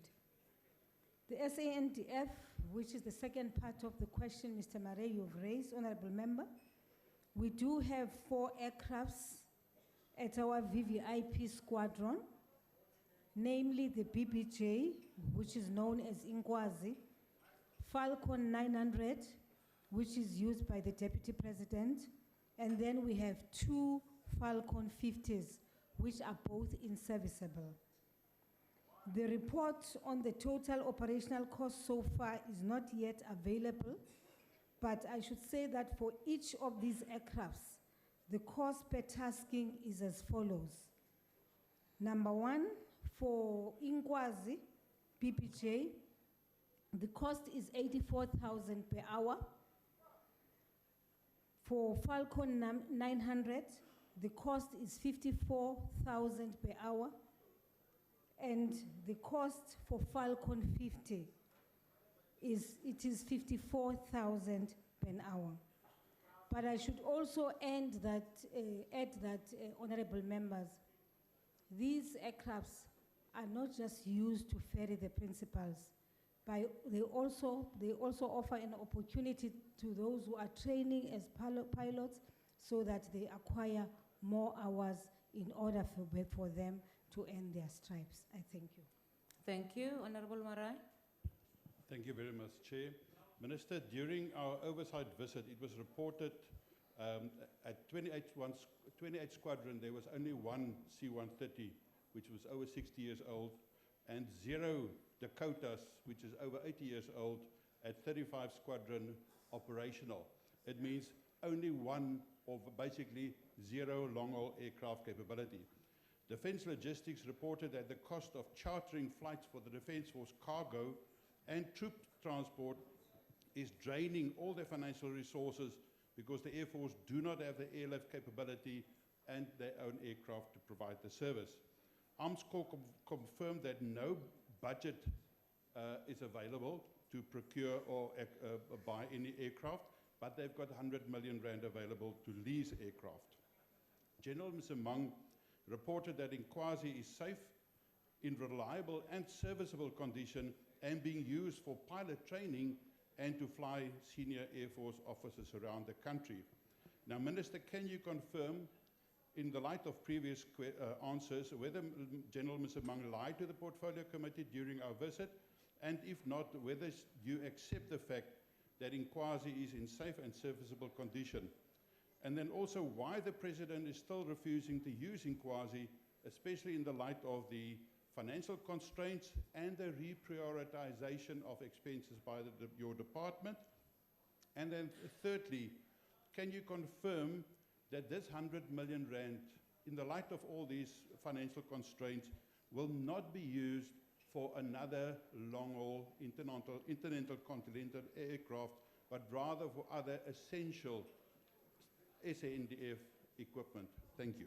Thank you. Mhlonishwa, Ngqongqoshe. Thank you very much, Honorable Murray. Honorable Murray, you've mixed two questions, question 268 and 269, because now you are making reference to C-130, and there, that is where you are raising issues about transportation of cargo, for instance, and troops. This is where we use the C-130. I thought you were still dealing with the issue of the VVIP aircrafts. Nonetheless, I should say that, yes, we still have an obligation as the Defense Force, as the people who have a mandate of transporting our principals to buy an aircraft.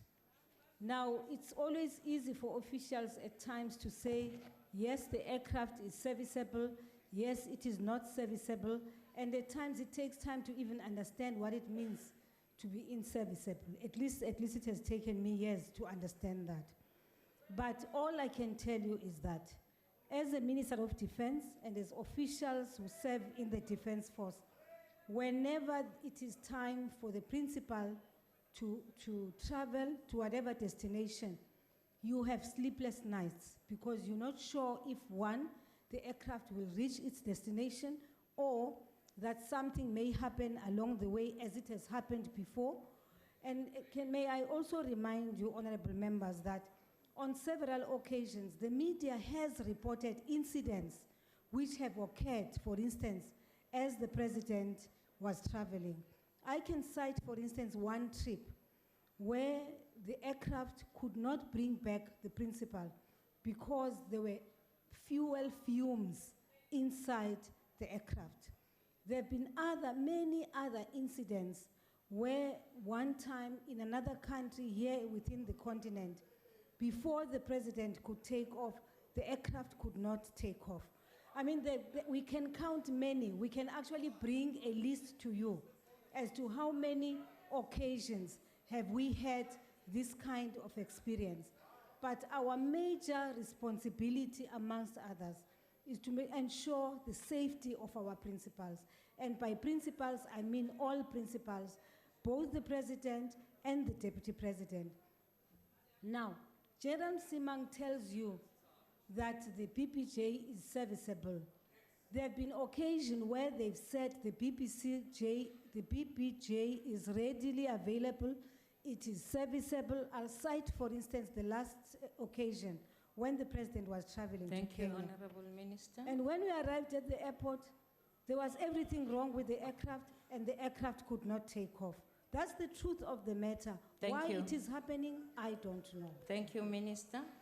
Before the next supplementary question is asked, I just want to remind members of Rule 142.7, where you are expected to ask not more than one question as a supplementary question. Honorable Bongo? Thank you, Chairperson. And thank you, Minister, for the comprehensive answer. Honorable Minister, there has been a narrative which in the main was pushed by the opposition parties that it was unnecessary to purchase the VVIP jet. So I take that narrative as a propaganda. So I am requesting you today to share with the people of South Africa what are the challenges that are faced by these 4 VVIP jets that we have mentioned today. Thank you very much. Honorable Member? Thank you very much, Honorable Member. You know, some years ago, I think about 3 years ago, when the former Deputy President Khalima was still in office, you'll recall there was a story in the media where Falcon 900 landed in the middle of nowhere in the night, somewhere in the jungle of the Democratic Republic of Congo. It was because there was a challenge with Falcon 900. Falcon 50s, we've not seen the Falcon 15s since the beginning of this year because both of them, they have been declared inserviceable. The other, I don't know, Mr. Miner, and the other challenge which we need to take cognizance of is that all of these aircrafts are in fact old aircrafts. They are. Even when we bought some of them, they were already second-hand aircrafts. So the fact that I'm not a pilot, I don't know what goes on when they report that aircrafts are inserviceable, but I take advice from them because they are the technical experts. They know what it means to be inserviceable or not inserviceable. But since taking over as Minister of Defense, I can assure you there have been several occasions where incidents which are undesirable have occurred whilst our principals are airborne in those aircrafts. Thank you. Thank you. Honorable Mungango to ask the next supplementary question. Thank you, Madam Chairperson. Mhlonishwa Ngqongqoshe, I do want to first correct the misconception that I'm not aware of what is going on in terms of the operation Tusani.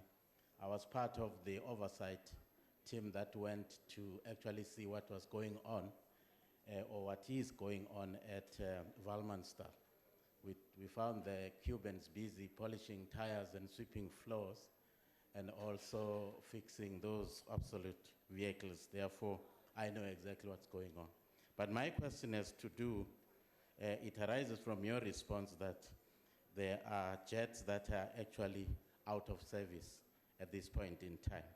So I just want to know how many of those VVIP aircrafts are currently not in use due to poor or neglected maintenance. Thank you. Honorable Minister. Thank you very much, Honorable Mkwango. I did mention that currently we have 4 aircrafts, the BPJ, the Falcon 900, and the 2 Falcon 50s.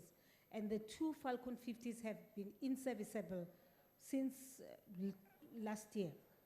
Now the Falcon 900, whenever, including the BPJ, by the way, whenever you send this out for servicing, for instance, they are not serviced here in South Africa, which is another matter, which is very strange. These aircrafts are serviced out of the country, in another country, and of course they take no less than 3 to 6 months before they are brought back into the country. And whilst the aircraft is being serviced outside of the Republic of South Africa, we then have an obligation to charter an aircraft for the use of our principals. So yes, I can also say maybe it is as a result of the skills drain.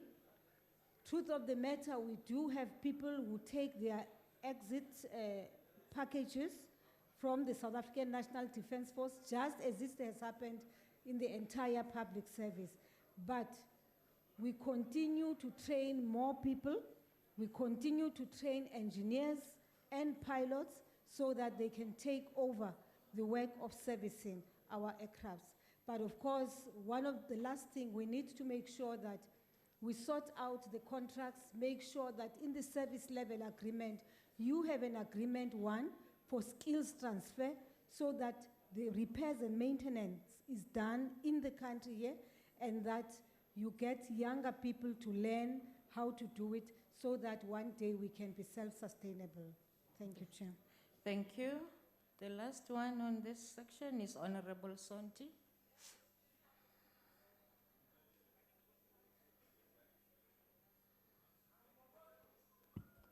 Ndibonge sihlalo.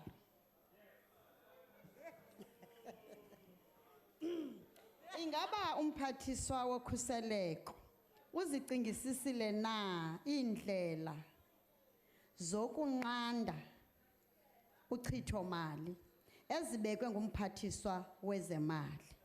Ukuba kunjalo, zeziphi ezinye indlela i-department yakhe eziqwalaseleyo phambi kokuba afikelele kwesi sigqibo sokungena kwesi sicelo sonaniselwano ngoshishino lwe-VVIP, Configured Intercontinental Aircraft?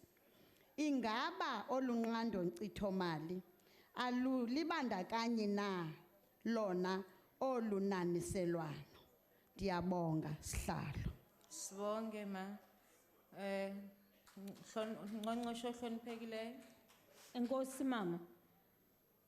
Enkosi honorable member. Ezo zinto ozithethayo mama zizinto esizijongayo kakhulu. Kwa ukuqala nje iprocess leyo yokokubana sithi makube khona isimemelelo sewubana abantu bathumele information kwi-department uba yini na ekhoyo kwi-market. Lenye yezinto ebonakalisayo ngokucacileyo into kokubana sizama kangangoko into kokubana singavele senze nje sithenge noba kukanjani na, ngoba imbangi yobana for instance ndithi i-request for offer akhange sikwazi ukuqhubeka nayo kungenxa yemali ezithe abantu bathi xa bethumela kwatholakala into bana sizuba nayo thina lo mali yokwenza ezo zinto. Kona siyanyanzeleka ukubana ibhanoyi sithenge. Otherwise ubangabana asiyenzi lonto ngenye imini noba ngubani na oyawube esesihlalweni sokuba ngupresident weli lizwe sawukwehlelwa yintlekele esingazange sayicinga. So kuyanyanzeleka into kokubana senze yonke into ukuqinisekisa into kokubana abo basiphetheyo, abo baphethe emagunyeni bakhuselekile xa bekwezi nqwelo moya.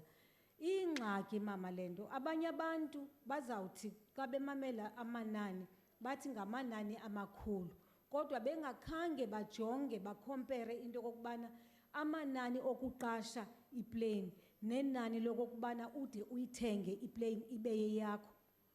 Uzawufumanisa into bana okuphele okusalayo into engcono yinto kokubana ube nebhanoyi oyithengayo ozawuyikhontrola ngokwakho, ishanyelwe ngama-pilots akho, iserviswe nokudla ngabantu bakho.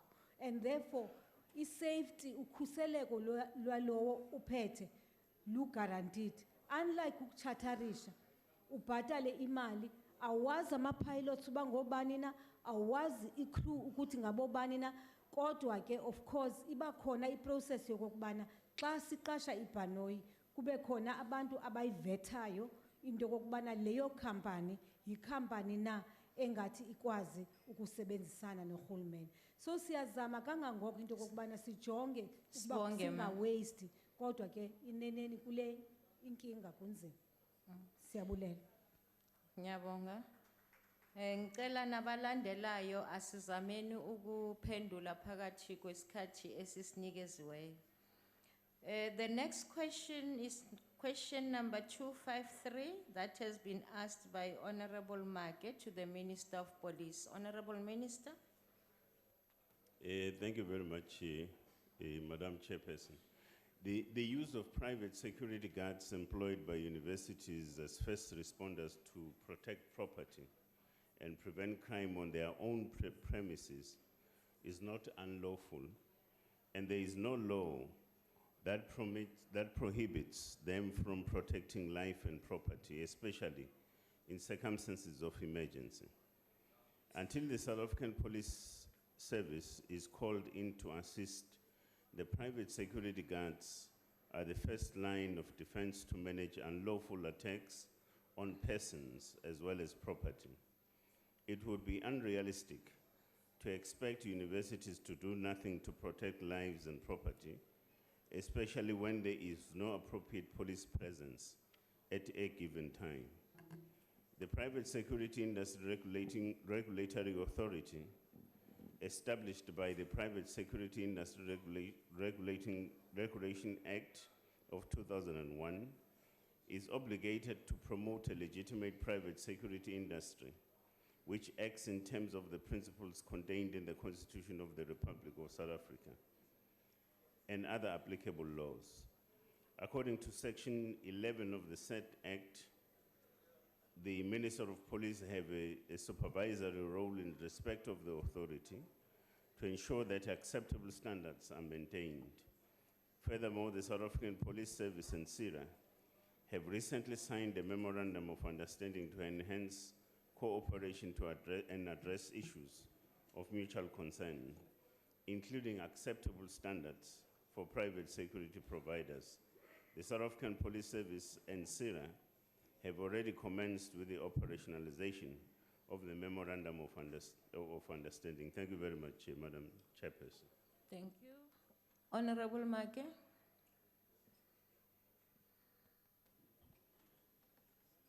Thank you, Madam Chairperson. Honorable Minister, in relation to the Memorandum of Understanding signed between the South African Police Service and CIRA, and in the light of the extreme restraint that has been exercised by the police under these difficult conditions, is this the professionalism that we have always been looking forward to as in the NDP, and can we expect this to continue into the future? Thank you, Madam. Thank you, Honorable Minister. No, thank you very much, Madam Chairperson. We have always emphasized the question of the police members in the service having got to act professionally.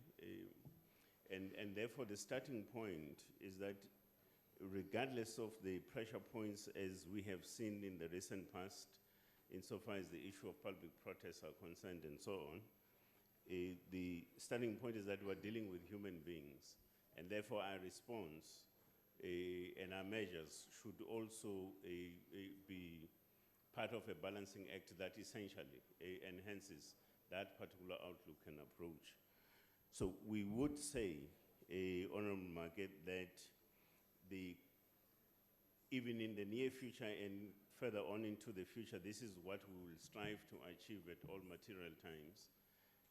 But that goes along with the question of equipping ourselves from all different angles. That would include the question of ongoing training, but also equipment that would have to be factored in to ensuring that we police such incidences quite responsibly and in accordance with the outlook of our Constitution. Thank you very much, Madam Chair.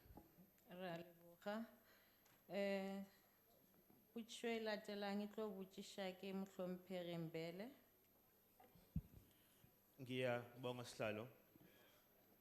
Minister, I think you would agree with me that the need for private security only exists insofar as the shortcomings of the police service have created a gap for the private security sector to fill.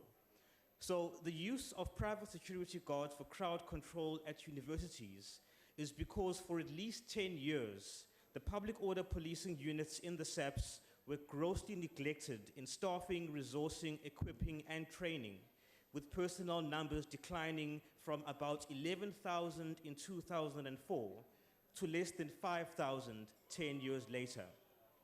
And because the key to effective crowd control, whether by police or by private security, is sheer force of numbers. They struggle to police public unrest, they get panicky, they get high-strung, and they get trigger-happy, which can worsen an unrest situation instead of de-escalating it smartly. Now, we know that one example was where on 20 October this year, Please a come pro- around to asking your question. You are already over. Am I over time? Okay, Yes. ngiyabonga sihlalo. So umbuzo wami uthi, Minister, in light of the long-standing decline of POP, what is being done to fast-track capacity building so they are well-staffed and well-trained to maintain effective crowd control? Honorable Minister. No, thank you very much, Madam Chairperson. Let me just start with the first point that the honorable member spoke to. I don't believe that you'll come across a university that will tell you that they hired private security guards for crowd control purposes. The intention is not necessarily that. The intention is the question of protection of private property and so on. Now, it's also a matter of fact that the South African Police Service, beginning in December 2013, for an example, has been rebuilding its own capacity to deal with the question of public order policing. And alongside with that is, of course, the question of personnel training, and associated with that is the question of equipping our members. And we have been gradually increasing numbers at that level in terms of intake, as well as subjecting members to training, but also the question of reviewing our equipment, for instance, to assist police in policing such incidences. And we'll continue to do exactly just that. And of course, of note for us is the question of our own lessons as drawn out of the Marikana experience, for an example, and that indeed you have more sort of increased levels of public sort of protest situations, which are a demand of the day, and we'll certainly focus on it. Thank you very much, Madam Chair. Thank you. The next supplementary question will be asked by Honorable Dlamini. Thanks, Chairperson. Minister, during the Fees Must Fall protest, we saw a growing trend of these private security companies breaking the law, assaulting students, throwing stones at students like we saw in VETS, and they went as far as killing students like we saw in UJ. Are you empowered to arrest these people, and how many of you arrested like you did on students? How many of these private security guys have you arrested so far? Thank you. Honorable Minister. On these questions, for instance, there have been a number of allegations relating to the question of private security guards also having abused certain situations and during the Fees Must Fall activities. And these matters have been taken up with the Private Security Regulatory Authority for further investigation, and will certainly follow through on such allegations, for example, against private security companies. Thank you very much. Thank you. The last question will be asked by Honorable Mwango.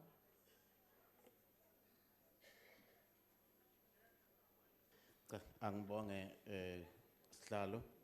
So I just want to ask the minister that with University of Johannesburg alone spending 15 million rand on private security by September of this year, and as these costs and the additional private security costs of every university will in all likelihood be passed on to students in the coming year or years, how is your department interacting with universities to assist with SEPS personnel in times of protests so as to reduce the number of private security officers, which will actually enhance not only student safety but also reduce university operating costs?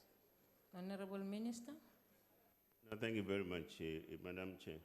We get called into emergency situations in universities as and when they occur, and our responsibility is to therefore respond accordingly in assisting universities and so on. I mean, I think this point has got also to be understood that the protocol arrangement is such that it is university authorities that would have to alert the police and invite the police to assist in beefing up security arrangements within institutions.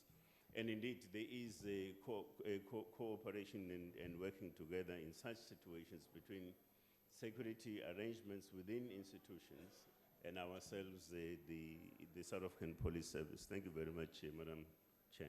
Thank you. Thank you very much. The next question is question number 252, asked by Honorable Masango to the Minister of International Relations and Cooperations. Honorable Minister. Chairperson, Honorable Chairperson, thank you very much. The South African government continues to be very concerned about the devastating human tragedy unfolding itself in Syria. Our highest priority remains to stop the killing and end the suffering of innocent civilians. There has to be an immediate end to the political violence and for the talks to begin to reach a Syrian-led political transition reflecting the will of the Syrian people. South Africa condemns all human rights abuses, in particular violation of human rights of vulnerable groups, such as women and children in ethnic minorities. South Africa condemns human rights abuses and the increasing reports of war crimes and crimes against humanity that are surfacing as the fighting in Syria continues. South Africa rejects any calls for regime change and external military interference or any action not in line with the Charter of the United Nations. We remain convinced that in a complex and diverse society such as Syria, there can be no military solution to the conflict. South Africa remains committed to the sovereignty and independence, unity and territorial integrity of Syria. South Africa strongly believes that the solution to the ongoing conflict must be Syrian-led. As part of the BRICS nation, we also issued a statement during the recent summit of BRICS that was held in Goa in India, in which we call on all parties involved to work for a comprehensive and peaceful resolution of the conflict, taking into account the legitimate aspiration of the people of Syria through inclusive national dialogue and the Syrian-led political process. Thank you, Chair. Mhlonishwa Masango. Thank you, House Chair. I do have a follow-up question just for the record to our minister in our parliament, in our country. Nothing like your government. Now, the follow-up question is, Minister, could it be possibly true that the Syrian civil war bears the hallmarks of the so-called Second Cold War playing itself out in a Syrian theater? Thank you. Well, thank you very much, Honorable Chairperson, and thanks for the follow-up from Honorable Babmasang. What we have noted in Syria is the question of the involvement of many players. And the players that are involved, not properly coordinated by the United Nations with different intentions. And the war that is going in Syria has caused untold suffering, where over more than 6 million Syrians, refugees, are distributed within the European community. Already as we speak, more than 400,000 deaths since this conflict started to emerge as early as March in 2011. Therefore, there are also issues that has happened there, where you find that there are fundamentalist terrorist organizations, foreign terrorist fighters that are all coming into Syria as part of the particular conflict. And some of them, they are funded by certain organizations, Western powers that are actually influencing the space with an aim to do certain issues of regime change. And it is very important to note that the agreement of the Vienna process in terms of the International Syria Support Group must be allowed to proceed, and the discussions that are happening to try to bring a resolution on that particular matter, because as we have said, South Africa does not believe in a military solution in that particular space, but through negotiations and less interference, but more supporting, because international community is also very important to come in to support, but not to dictate terms on the Syrian question, like the question of trying to form a transitional government without President Assad, who is very important in terms of the key negotiation process. Ngiyabonga Sihlalo. Sibonge. Mhlonishwa Mkhalapa. Le ka tswela pele la botsisha ntate. Ke a leboga modulasetulo. Acting Minister, in light of the travesties that you have mentioned in Syria, which include gross human rights violations, it begs the question then to say, why did the South African government choose and prioritize diplomatic immunity over our constitutional mandate of human rights-based foreign policy when you decided to smuggle out al-Bashir, who is a wanted war criminal, and your decision to withdraw from the ICC? Don't you think that smacks of double standard? Mhlonishwa.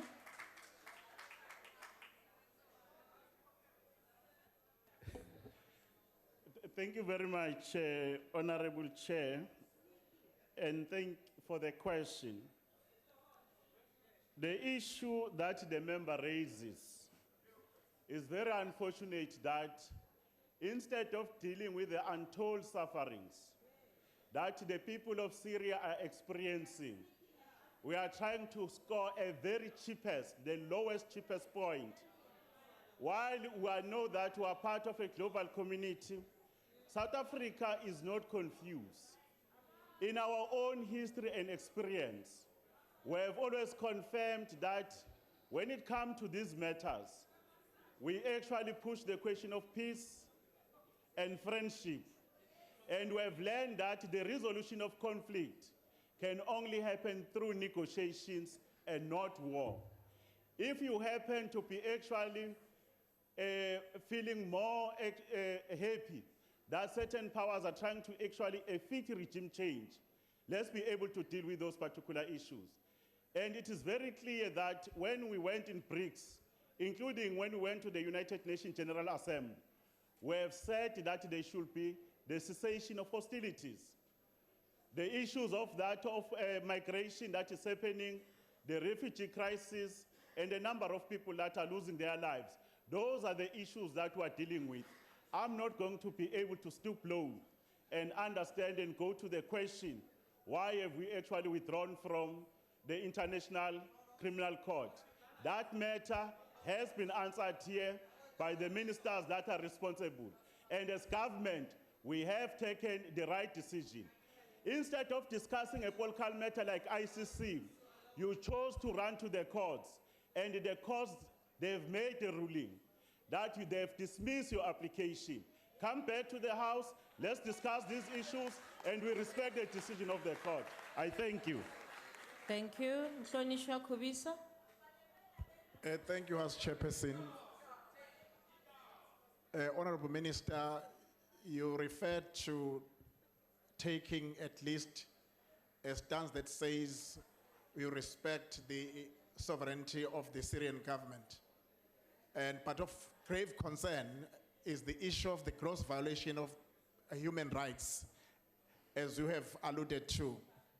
And the most gravest one is the abuse of women who have been raped in squatter camps and where they are kept in camps, and issues of health that are unbearable at the moment. Whilst we understand that we respect the sovereignty of the Syrian government, would our government, working with the African Union and the international states, ensure that they bring about good health conditions, so to say, and also counseling for the women who have been abused, just to mention a few, because that's really gross violation of basic human rights. Thank you. Thank you very much, Chair, and thanks to Honorable Babkubis. We are very happy that we are on the same platform of respecting the sovereignty of nations. It's very important that as country and as people, we respect sovereignty like other countries must respect ours. But our position has always been the same. We are the architecture of human rights. Even before South Africa, even the United Nations adopted the Charter on Human Rights, the ANC government, the ANC as an organization was very advanced around those. We have condemned the human rights violation that has happened there, and we are supporting the calls that an independent investigations must be conducted. We have also said there should be a cessation of hostilities, no military solution to the conflict, but more importantly, the humanitarian support that must be given to those particular people that are actually getting the untold sufferings. It was very unfortunate that the cessation agreement that had to be observed by the Syrian government supported by the Russian Federation, but also the rebels. There was an interference, an untold number of people were killed and displaced. Therefore, South Africa will continue to work as we have worked within other international forums, whether it's the African Union, whether it's the United Nations in terms of the human rights, humanitarian support that they provide there. We'll always be there to play our part. I thank you, Chair. Thank you. The next supplementary question will be asked by Honorable Mente.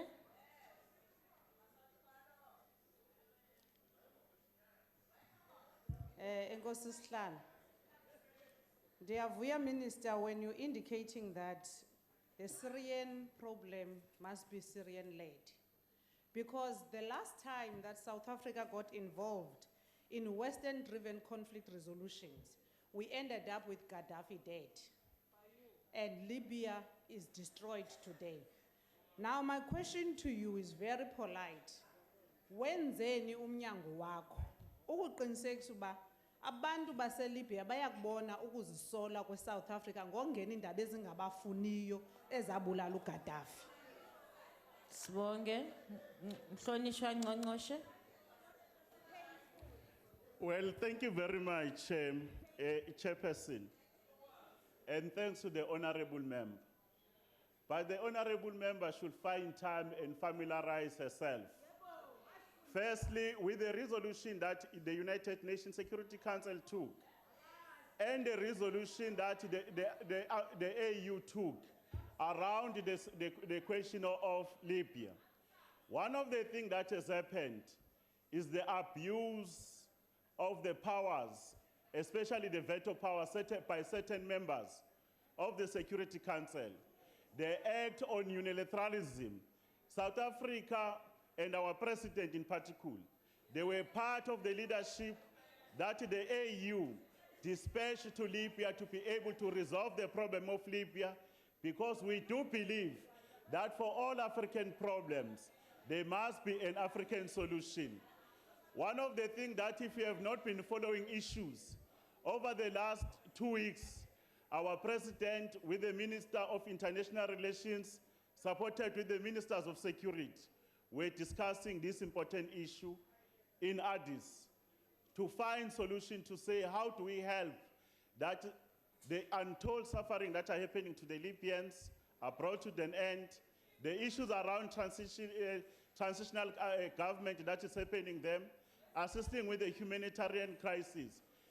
The story to try to create a point that South Africa had a hand is not actually going to fly. But if you want to be, if we want to be in a position to score a point, go and check how Libyans, they appreciate the role we played in the past and the role that we continue to play today. I thank you, Chair. Sibonge. The next question will be asked by, the next question is order. question 206. Okay, Honorable Member, what's your point of order? It's on Rule 91, explanations.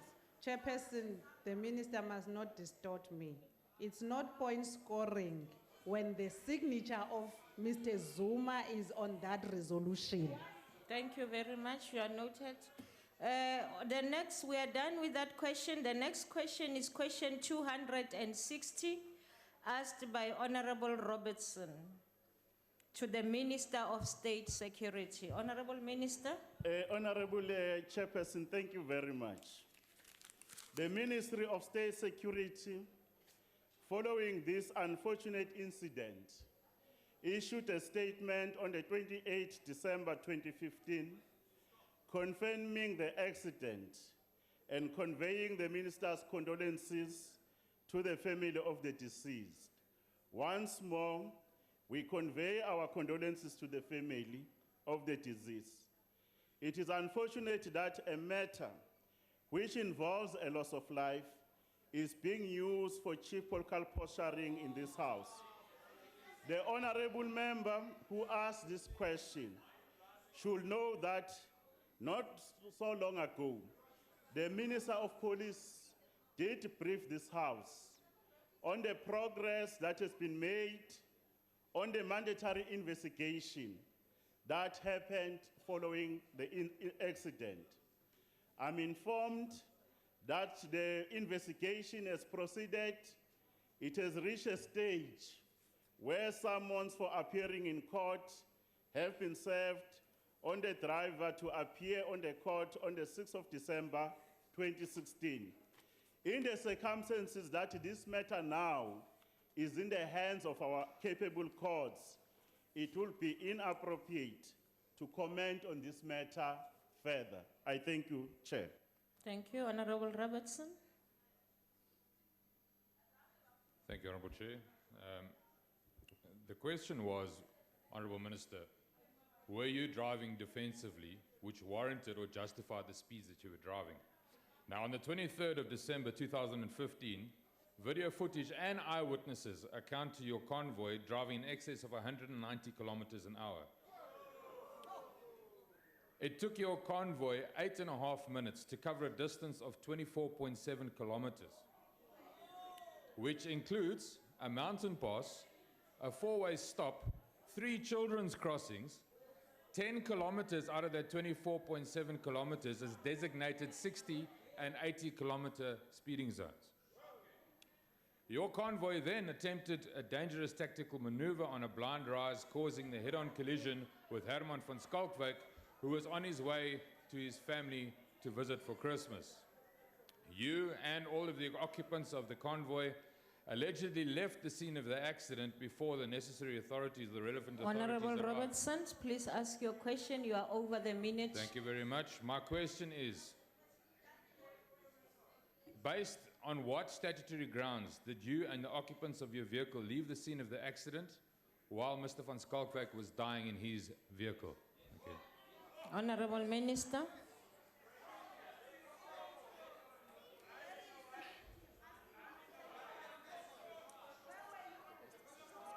Oh, Chairperson. Chairperson, thank you. And thanks to the honorable member. Firstly, the member speaks as if he was on the scene. And he speaks with confidence and say the minister was driving. I must assist the member. The minister does not drive. Number 2, the member, as you will know, in terms of my answer, the accident was unfortunate. A political party who has nothing to offer, has nothing to offer other than actually trying to create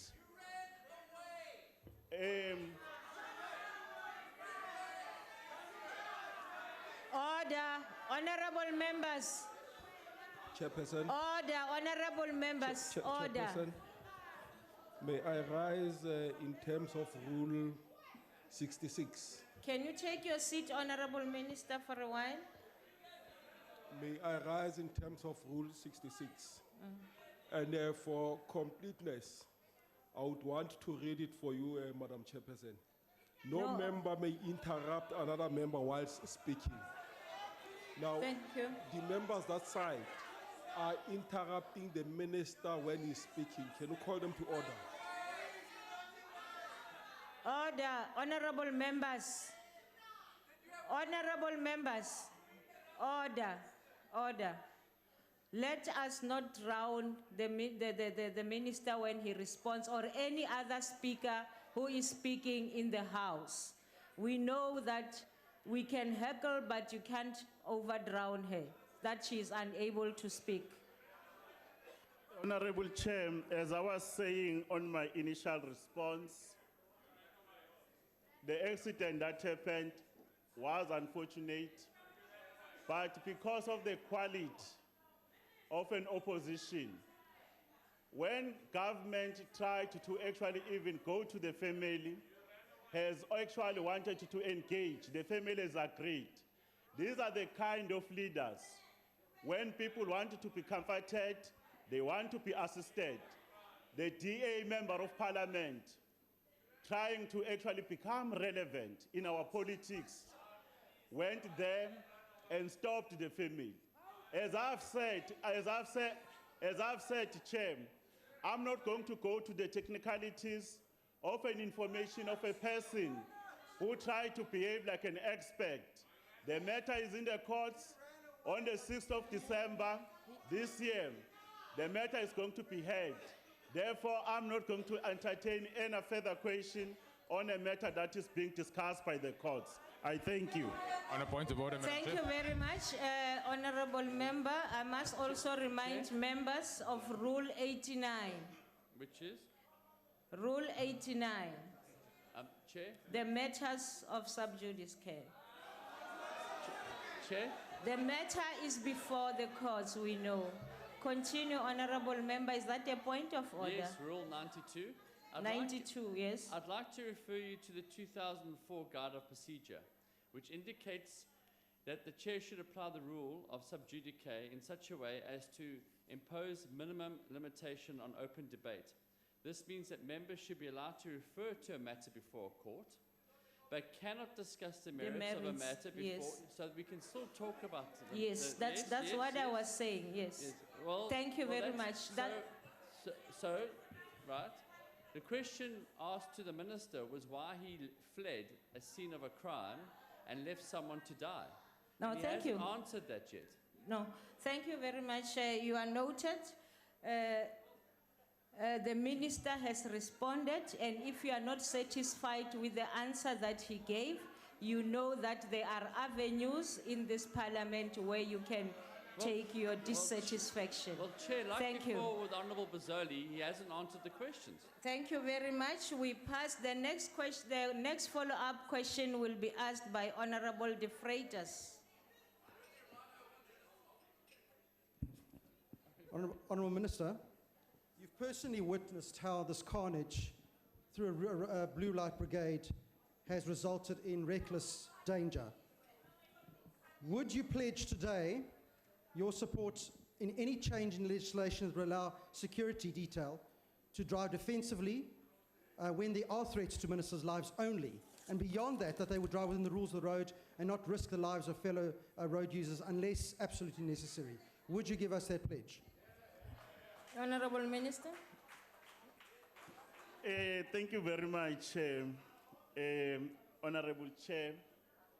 The member is well aware that if he wanted to initiate any process in terms of the amendment of a legislation, the member will have an opportunity to do so.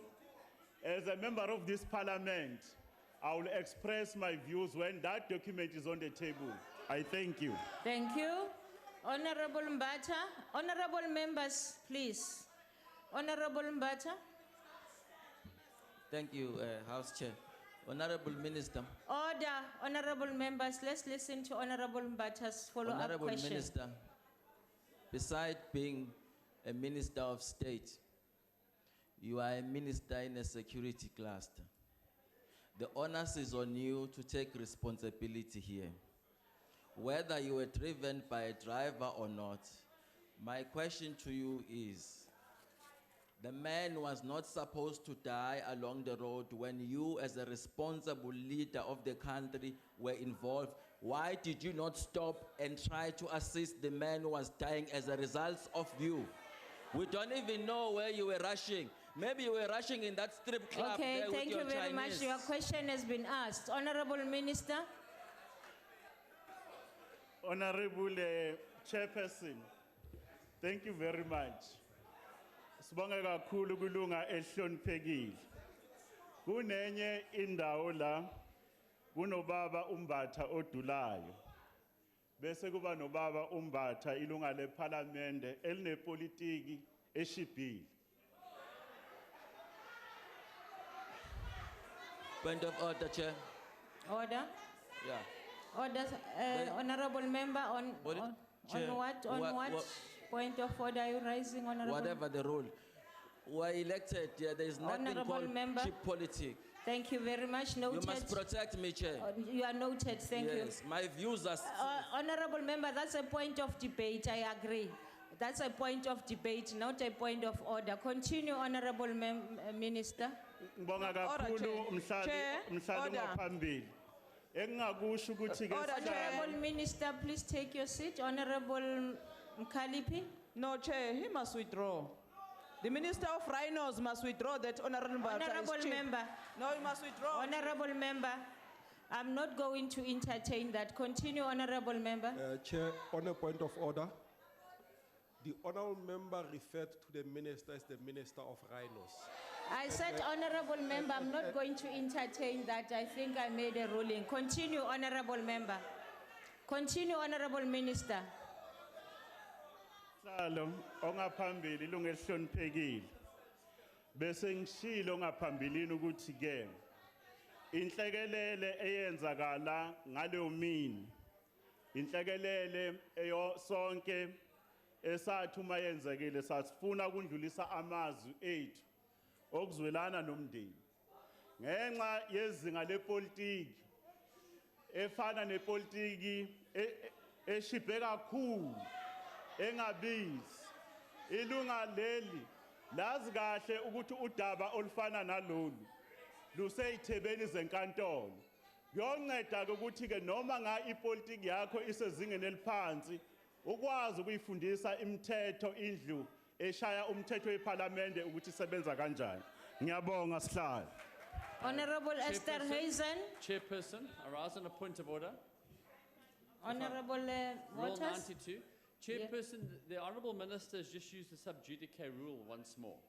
And I'd like to refer to another ruling given in this House by the then Speaker in 1998 on the 13th of February, where the Speaker said references to cases in the courts and to the facts in the cases would not be a violation of the sub judice rule. So clearly the Minister can answer the question. Secondly, he seems to be an expert at massaging the answers. Honorable, that he's giving I us. think that's not a thirdly- point of order that you are raising now. And another point of order, thirdly, is that earlier on when he answered Honourable Bazzoli's question, he indicated he does not know Mr. Dlamini. We have a recording of him. Thank you very admitting he much. knows Mr. Honorable Dlamini and member, he's misled we the are not House. there. We have passed that question. He has deliberately misled the Honorable House. member, we are not going there, back there. That was answered and there were questions and there were answers. The last one to answer the question is Honorable Esther. No. What is it, Honorable Mbata? My question was never answered. What should I do? Should I put words You into must them? force it to his mouth. No. Honorable Esther Hazen. Thank you, Madam Chair. I'm actually going to respect the Minister and not ask any further questions. And not ask further question about a specific object. But still the core of this question is about the blue light VIP protection unit. Minister, in your portfolio as Minister of State Security, how can you justify that VIP drivers acted like gangsters when they shot at an 84-year-old man who couldn't get out of the way of a government convoy fast enough? Especially coming from you, what example are you going to set? Thank you. Thank you, Honorable Minister. Honorable Chairperson, thank you. And thanks to the Honorable Member. with respect to, and thanks for respecting that the fact is still in front of the courts, on the question of the blue lights, there is a clear legislation. We're a law-abiding country, and as members of parliament, we should be able to defend the laws. But if there are weaknesses in the laws, the member is at liberty to try to initiate a legislative process. Let's engage on it, rather than to try to introduce a change or an amendment in a legislation in a manner that is not what is being prescribed. On the allegations that are being made against members of the VIP protection unit, these allegations, because I've not seen the facts, if there is a conduct of any one of us in authority, our democracy has balance and checks. If there was an incident of people that were shot, it was the responsibility of those who have information too, to come up, report the matter to the law enforcement agencies, and if we are not happy with that, there is a body that oversees, established by the laws of this house. If you don't believe in that body, we have also have an opportunity to go to our courts. Our democracy remains strong. If there are wrongdoings, don't cast aspersion on the conduct of one or two individuals. Let's go there, subject them to the accountability system. Ngiyabonga Sihlalo. Sibonge. The next question, which is question 249, is asked by Honorable Masango to the Minister of International Relations and Cooperation. Ngathi le mali ngizoyisebenzela Sihlalo namuhla. Isebenzele. Sihlalo ngibonga kakhulu. Sibonge umbuzo obuzwe ilunga ehloniphekile ubaba uMasango. The Kingdom of Morocco voluntarily withdrew from the Organization of African Unity after its decision to admit the Sahrawi Arab Democratic Republic as a member state. It was never a member of the African Union, and its current request is therefore not for readmission, and neither it is a reapplication. The AU succeeded the OAU, and the Constitutive Act of the AU was adopted in 2000. The Constitutive Act establishes the AU and through its provision sets out how it will work, including engagement between member states. Any states that might at any time request the chairperson of the commission to be admitted without reservation to the union. The relevant procedures in terms of the Act and the rules procedures of the Assembly, they then become applicable. I thank you. Thank you, Honorable Masango. Thank you very much, House Chairperson. Honorable Minister, will South Africa and the AU support the admission of Morocco into the AU? And will they relent in their demand that Western Sahara must get self-determination? Thank you. Honorable Minister. Thank you very much. The first question is that South Africa, as we have indicated, like any member state, is expected to consider the request to accede to the Constitutive Act for a country to become a member state, will receive the majority of the union's member state, thus meeting the simple majority required for its admission. As I've been told, we have noted that the current indications are that 28 member states already support Morocco's accession. South Africa is confident that if the Kingdom of Morocco is seeking to become the 55th member of the AU African Family of Nations, will unreservedly respect the AU Constitutive Act as firstly, and its decision, particularly with regard to the Sahrawi Arab Democratic Republic, as well as the international law and resolutions of the United Nations General Assembly and Security Council on the question of the right to self-determination of the people of Western Sahara. If you don't come with conditions, you follow the act, your membership will be supported, but we will not be in a position to accept a condition that says the right of the people of Sawari must not be respected. I thank you. Thank you. On the next question, will be asked by Honorable Hlope Kalipi. Ngiyabonga, Chair. We are working today, Minister. We are working for man. I hope after this we'll go straight to the massage parlor.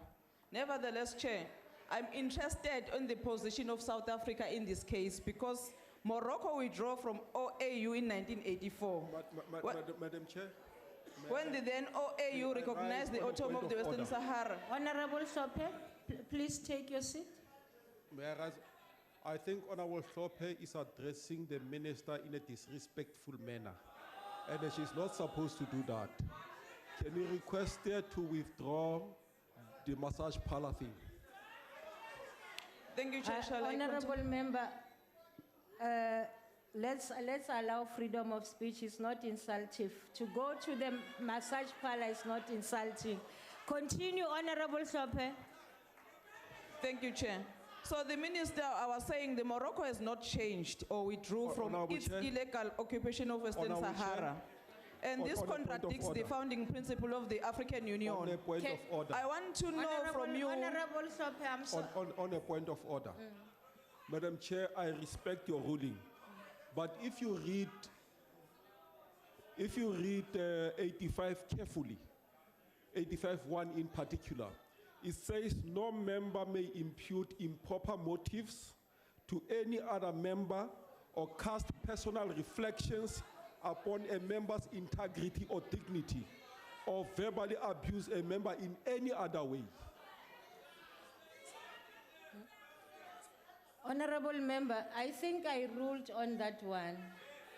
Thank you very much. Will you continue? Thank you, Chair. Will South Africa support the readmission of Morocco to OAU? If yes, why? If no, what will be doing in the meantime to mobilize of the AU countries to reject Morocco's request for readmission? Thank you. Honorable Minister. Thank you very much, House Chair, and thanks to the member. Ilunga ehloniphekile liphambanisa izinto sihlala.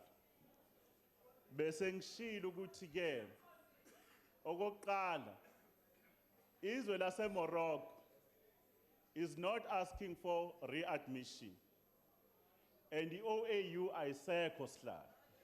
Sekwaba khona i-African Union. Engakusho ukuthi ke amalunga eParliament kufanele azi njengoba sishaya umthetho ukuthi ke nenhlangano yethu yeAfrika inayo umthetho sisekelo eqhuba ngayo izinto. Lokho kubizwa kuthiwa i-Constitutive Act. Ekhuluma ukuthi uma abantu befuna kuba izwe lifuna kuba ilunga lenhlangano yaseAfrika kufuneka lilandele kunemigomo. Kufuneka likwazi ukuthi uma lifaka isicelo njengoba incwadi beyithunyelwe usihlalo weCommission bakwazi ukuthi amazwe ngamazwe babone kuba nenombolo ke edingekalayo ukuthi ke mangaki amazwe avumayo. Uma futhi umthetho lo weAfrican Union uthi uma ufika lapha awukwazi bese ubeka imbandela ama reservations ukuze wemukele. Lo mbuzo sesuphendulile ukuthi izwe lase Morocco ukuze kube ingxenye yeAfrican Union alunakwazi ukusibekela imbandela okungafana nombandela ukuthi ke izwe lase Sahara Arab Democratic Republic likwazi ukuthi likhishwe lokho. Izwe lase Ningizimu Afrika ngeke lakuvuma umthetho weAfrican Union umthetho sisekelo awukuvumeli lokho. Ilunga leParliament malikhululeke ukuthi ke uyolandelwa lo mthetho. Ngiyabonga. Sibonge. Honorable Mngwango.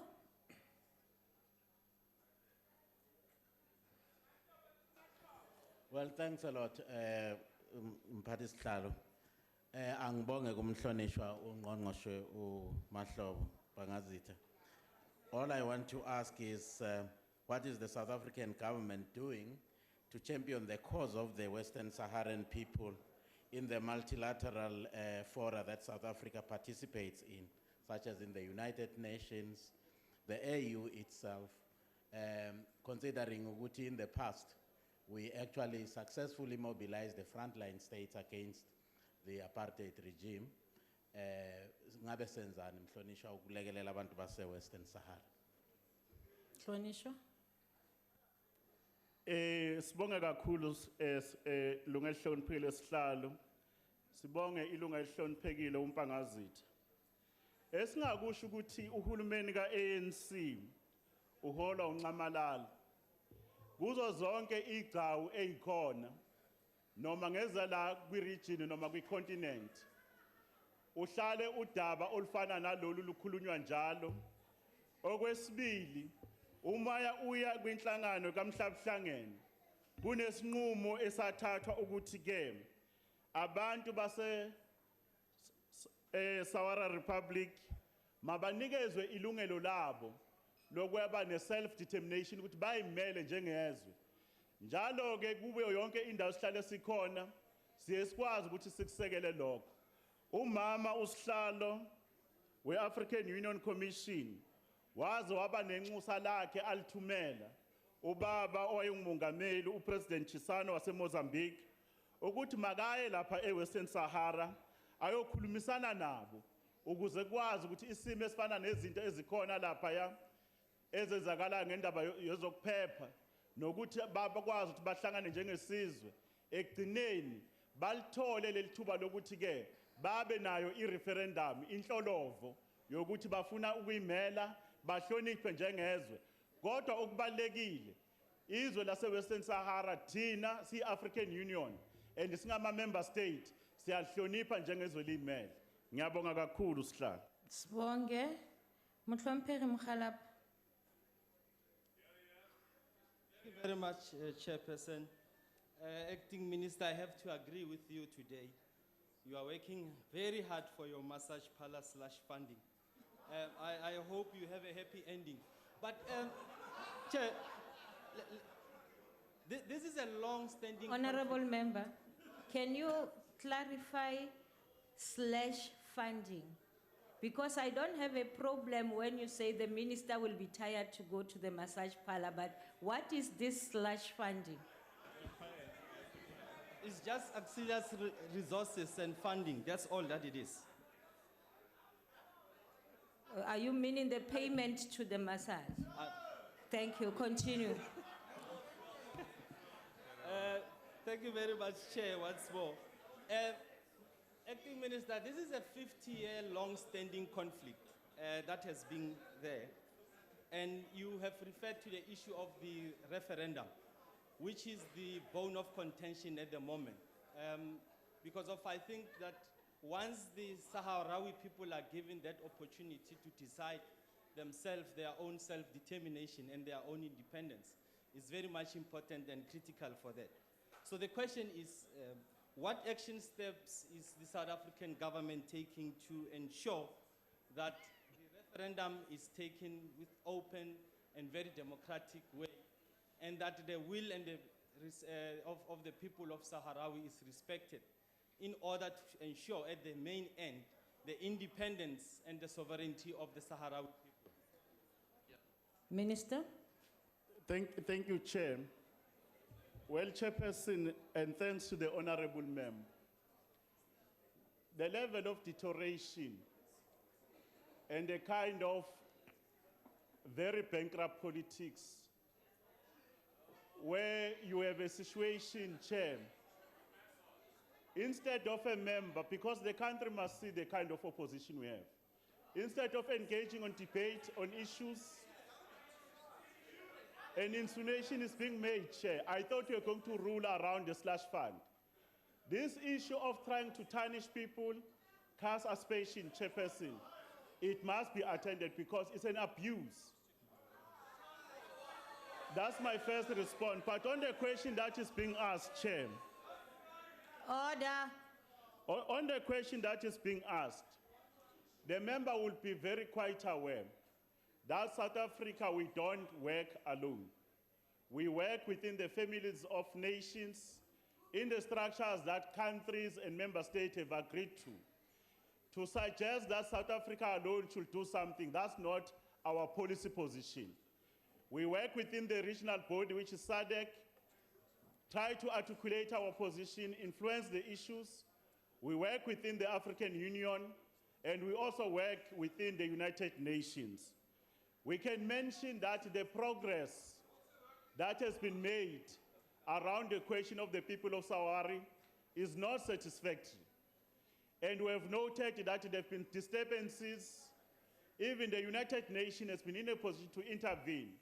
We will remember that the outgoing Secretary General had an opportunity where he used words in March in this year, called what is happening there as an occupation.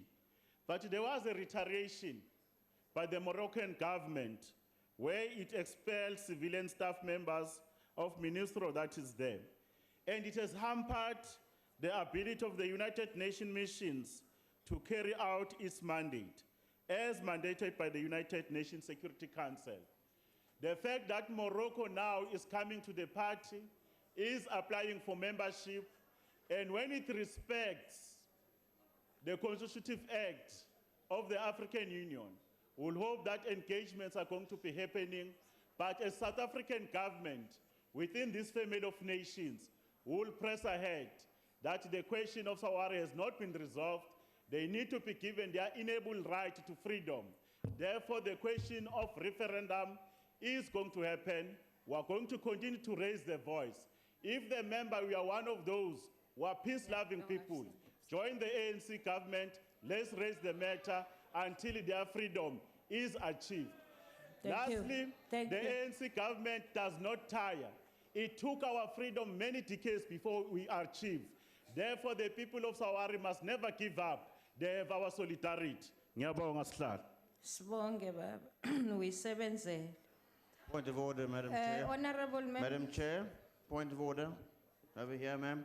Honorable McClue. May I ask you, Madam, to remind the Minister that this session is questions and supposedly answers. It's not a debating session. The debate happened yesterday. That is not a point of order. Disregard what you said. Honorable members, the 3 hours allocated for questions today has expired. There is only one unanswered question that was transferred from written to oral in terms of Rule 146(1). As all other questions in this category have been discharged in terms of Rule 146(2), an additional 30 minutes has been allocated in this regard. I now take question 42, which has been asked by the Honorable Mbele to the Minister of Police. Honorable Minister, question number 42, it was an unanswered question that was transferred from written to oral. Are we together, Minister? No, we're not together. I can give you time to check, Minister. I believe that, Vicky? I have, Vicky? I'm not sure whether question 42, Madam Chair, used to be question 2264.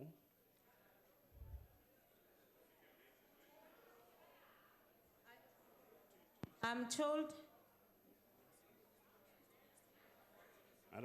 I am told that the office of the minister has been informed of this question that is going to be answered today. But if the minister is experiencing a problem, no, he can tell us.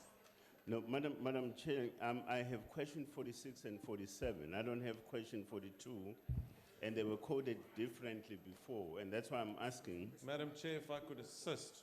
It is question 42 today is in fact the former question number 2204. Did I ask you to assist, Honorable Member?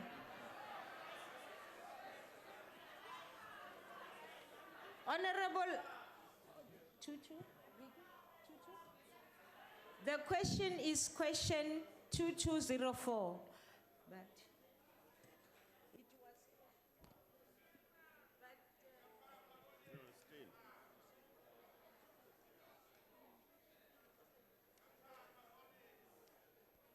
Madam Chair, may I rise on Rule 31? Are members of the opposition walking out because they don't want to vote for the report on the finances of this country? I don't want to preempt their reasons, Honorable Member. There's nothing to do with it. Honorable Minister, if there is a problem, it can be dealt with. We can report to the table to reschedule that question.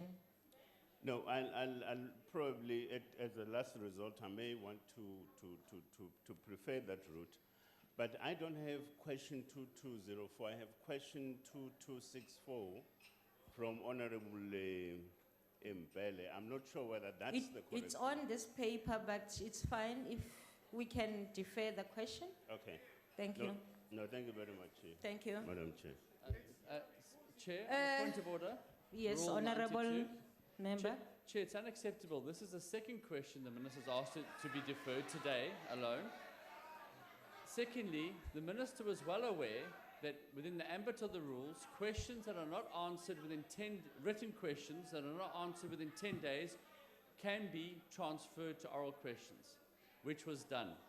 And because the Minister did not answer the oral question by noon today, he has an obligation to reply to the question in this House according to the rules. As far as I can see, and you must please guide me, he doesn't have the latitude to defer the question one more time. He has to answer the question today according to the rules. Honorable Member, after my consultation with the table, I've been advised that because the Minister is saying he doesn't have the question now, and what do we expect the Minister to reply on when he doesn't have the question? So they advise me that the question can be deferred. Well, Chair, if I may, first of all, there's no rule for that. So I don't know on what advice you were given. Okay, Secondly, a minister should... Madam Chair, on a point of order. A minister... Madam Chair, on a point of order. Can you allow him to finish? Yeah. What is special about... Am I addressing you? Yes, Chair? May I continue. continue. Thank you very much. Chair, also a minister should know their brief. They should know what is going on in their department. We know that And is it's a quite point that clear we the minister note. does not know. That's the point that we note. And if we are making a mistake with the table staff, we will come back to the House and apologize for what has happened. But that's how I've been advised. And please allow the House to continue with today's work. Honorable Member. Madam Chair, I wanted to rise on Rule 92.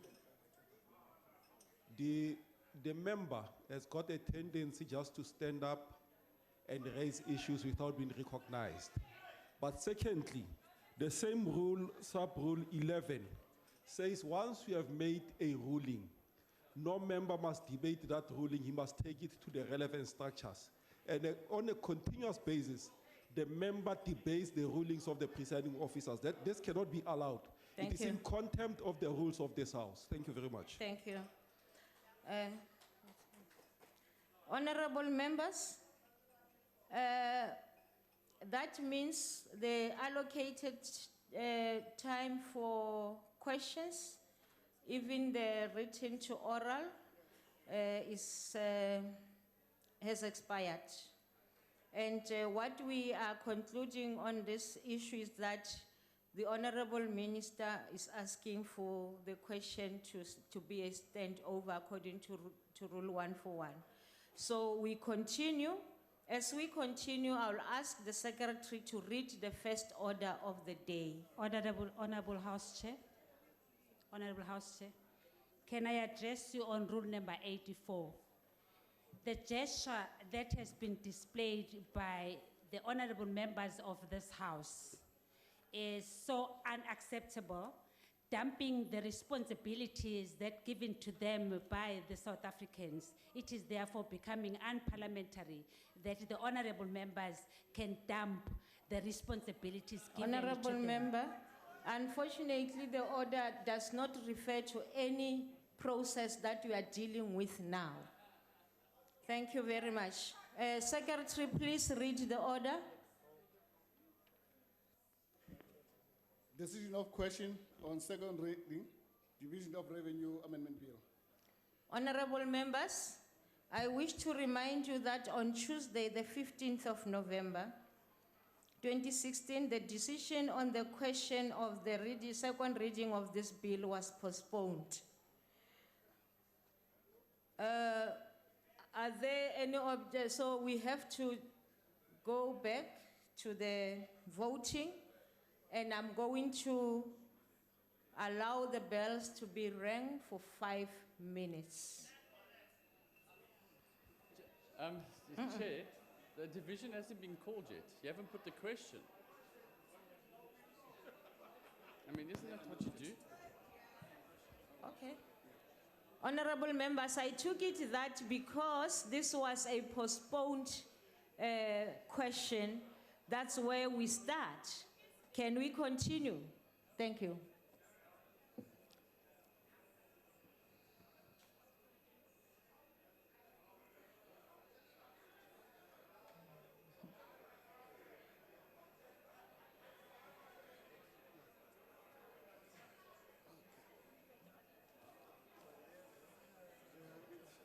Anizo.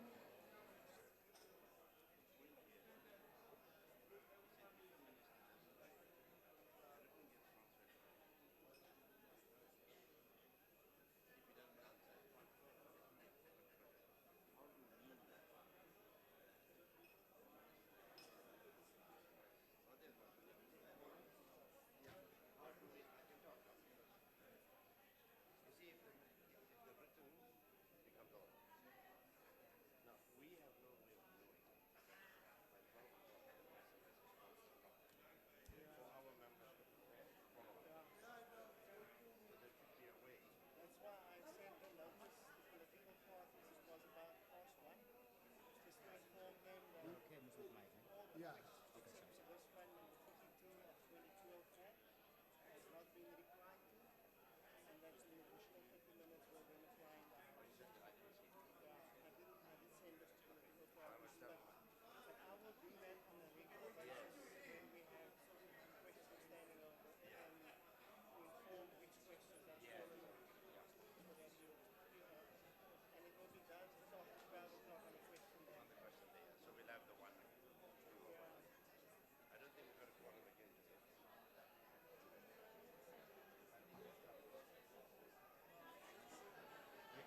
Yeah. You must know how she's left. How she's left. So there goes my whole story. No, I was going to remind you that to check that Mente's name is on the list of those that voted. Because she was in the House.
Order, honorable members.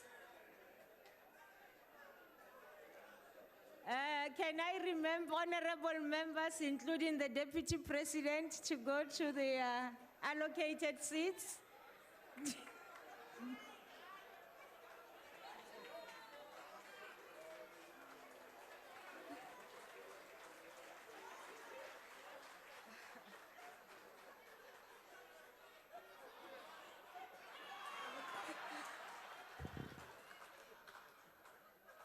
Honorable members, thank you. Order.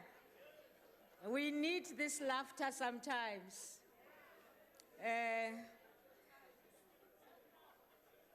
I'm reminding members that they may only vote from their allocated seats when requested to do so.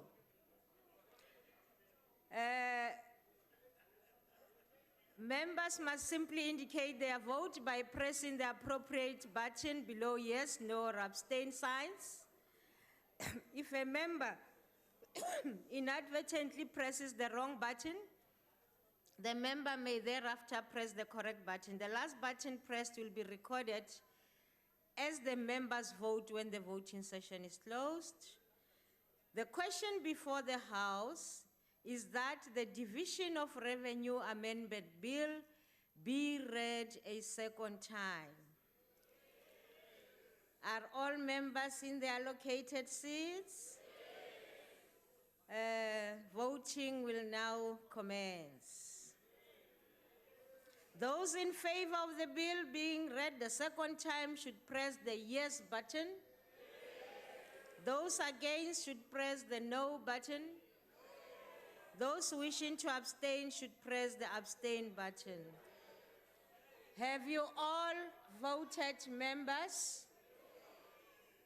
Is your machine not functioning?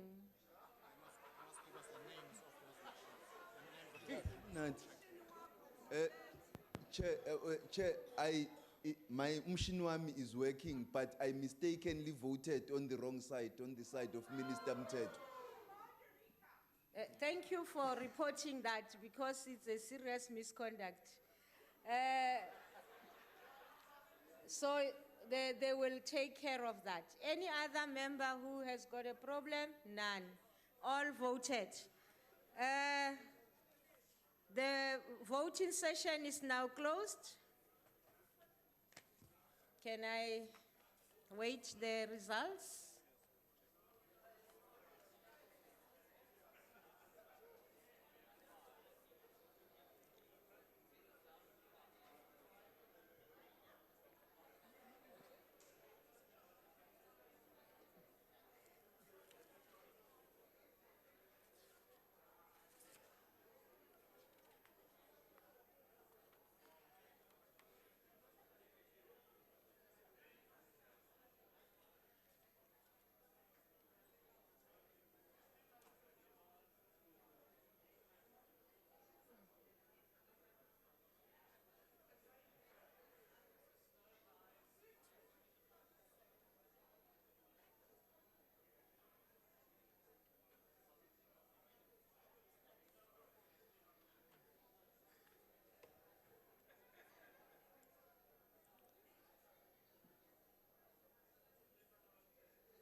Honorable members, the results are as follows. Noes, 5. Yes, 199.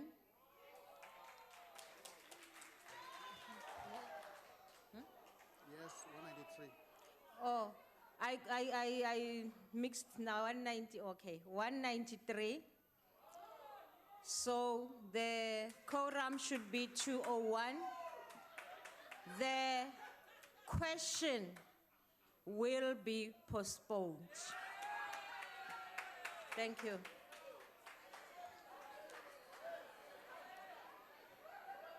Honorable members, can I allow we will now take the second to third orders together as they appear on the order paper.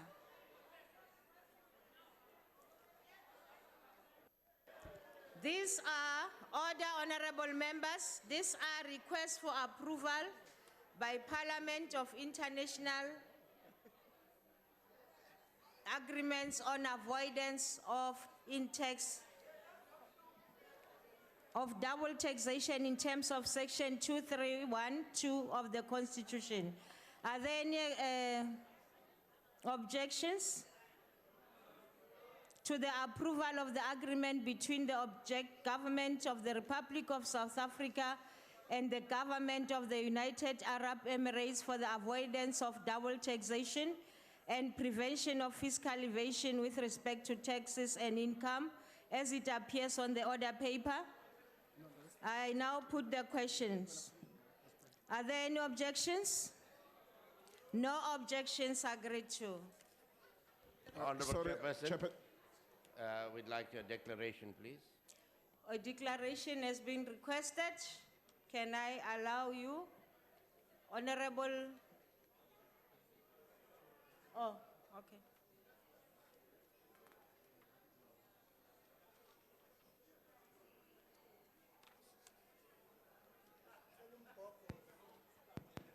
No,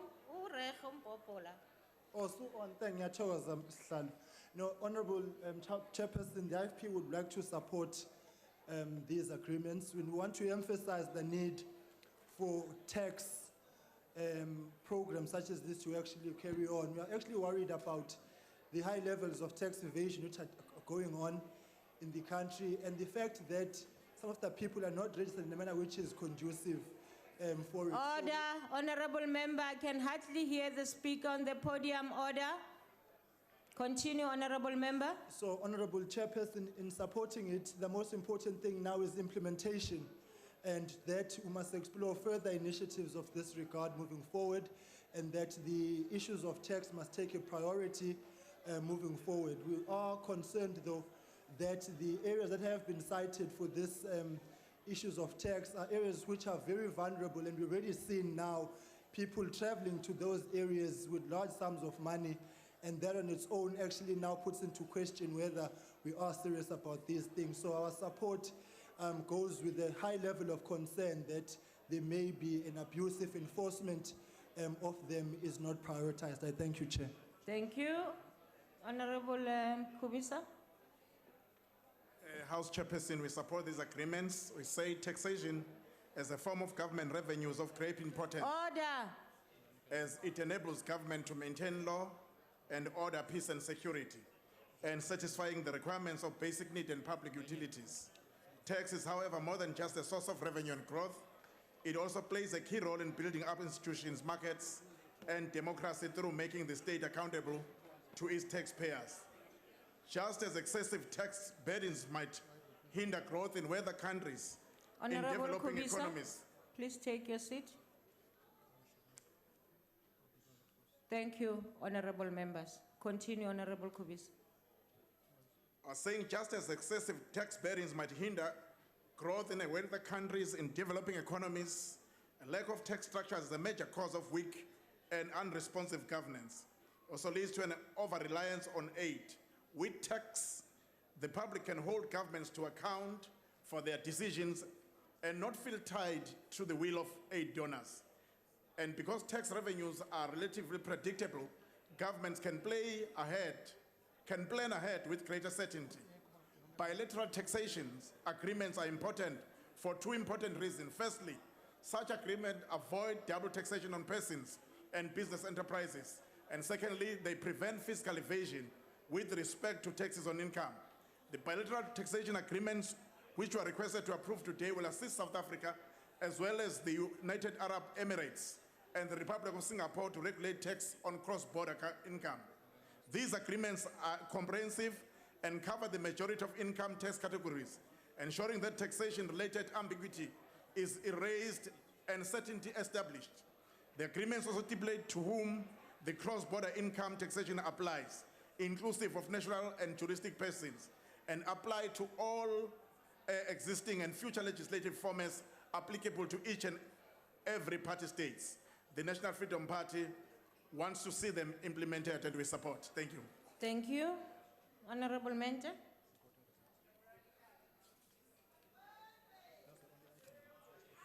Thank you, Chairperson. Chairperson, tax treaties and agreements, especially dealing with the double taxation and tax avoidance, are necessary and important. Modernization of tax treaties is in line with international standards.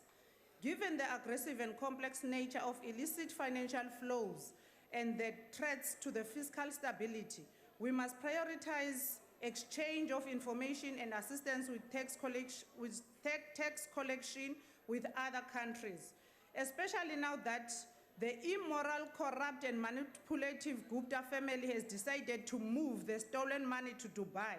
The agreements such as this one are very important.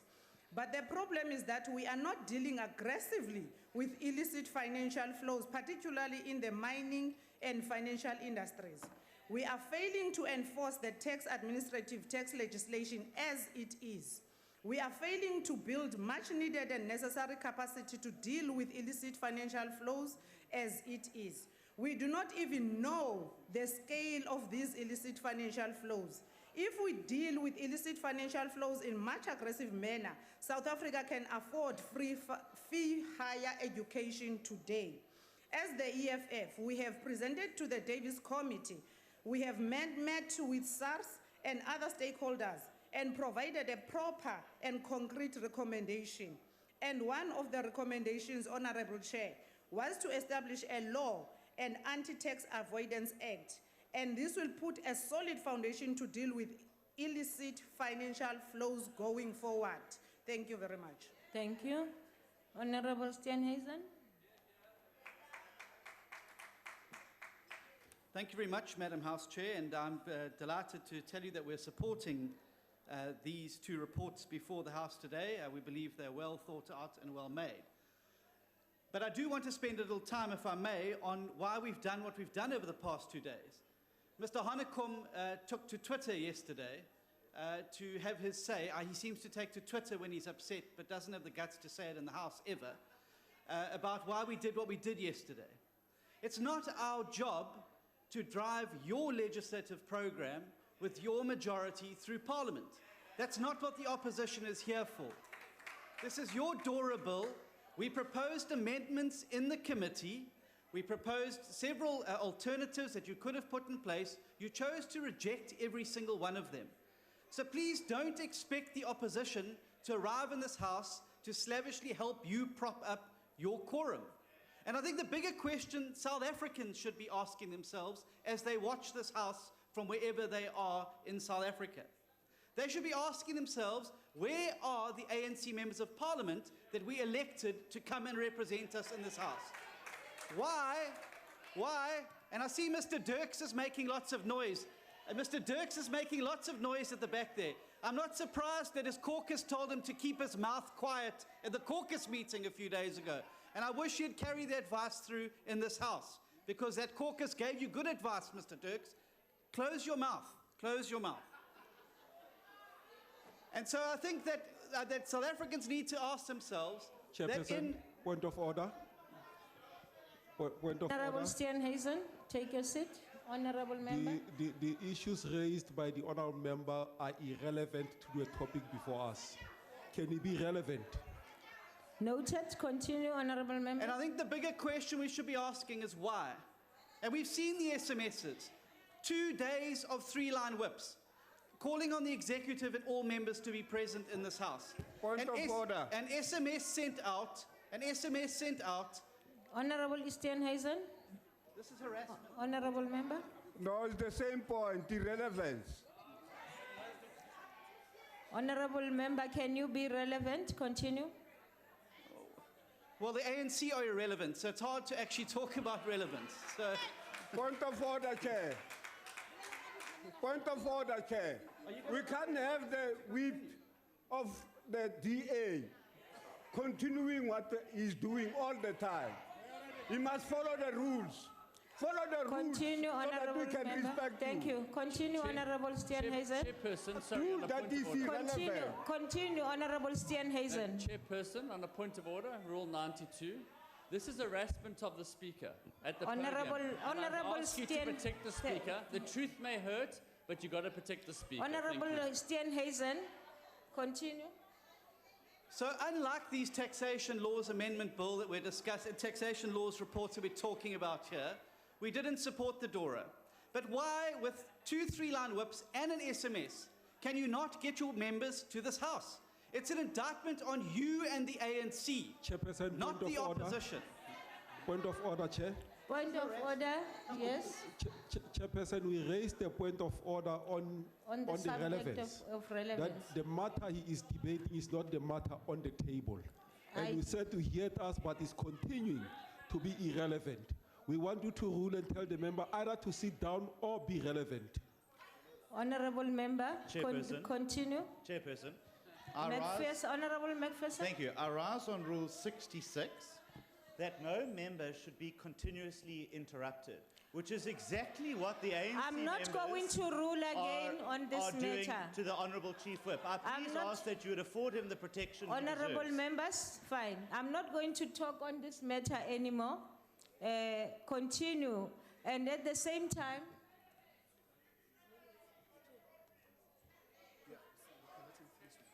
Honorable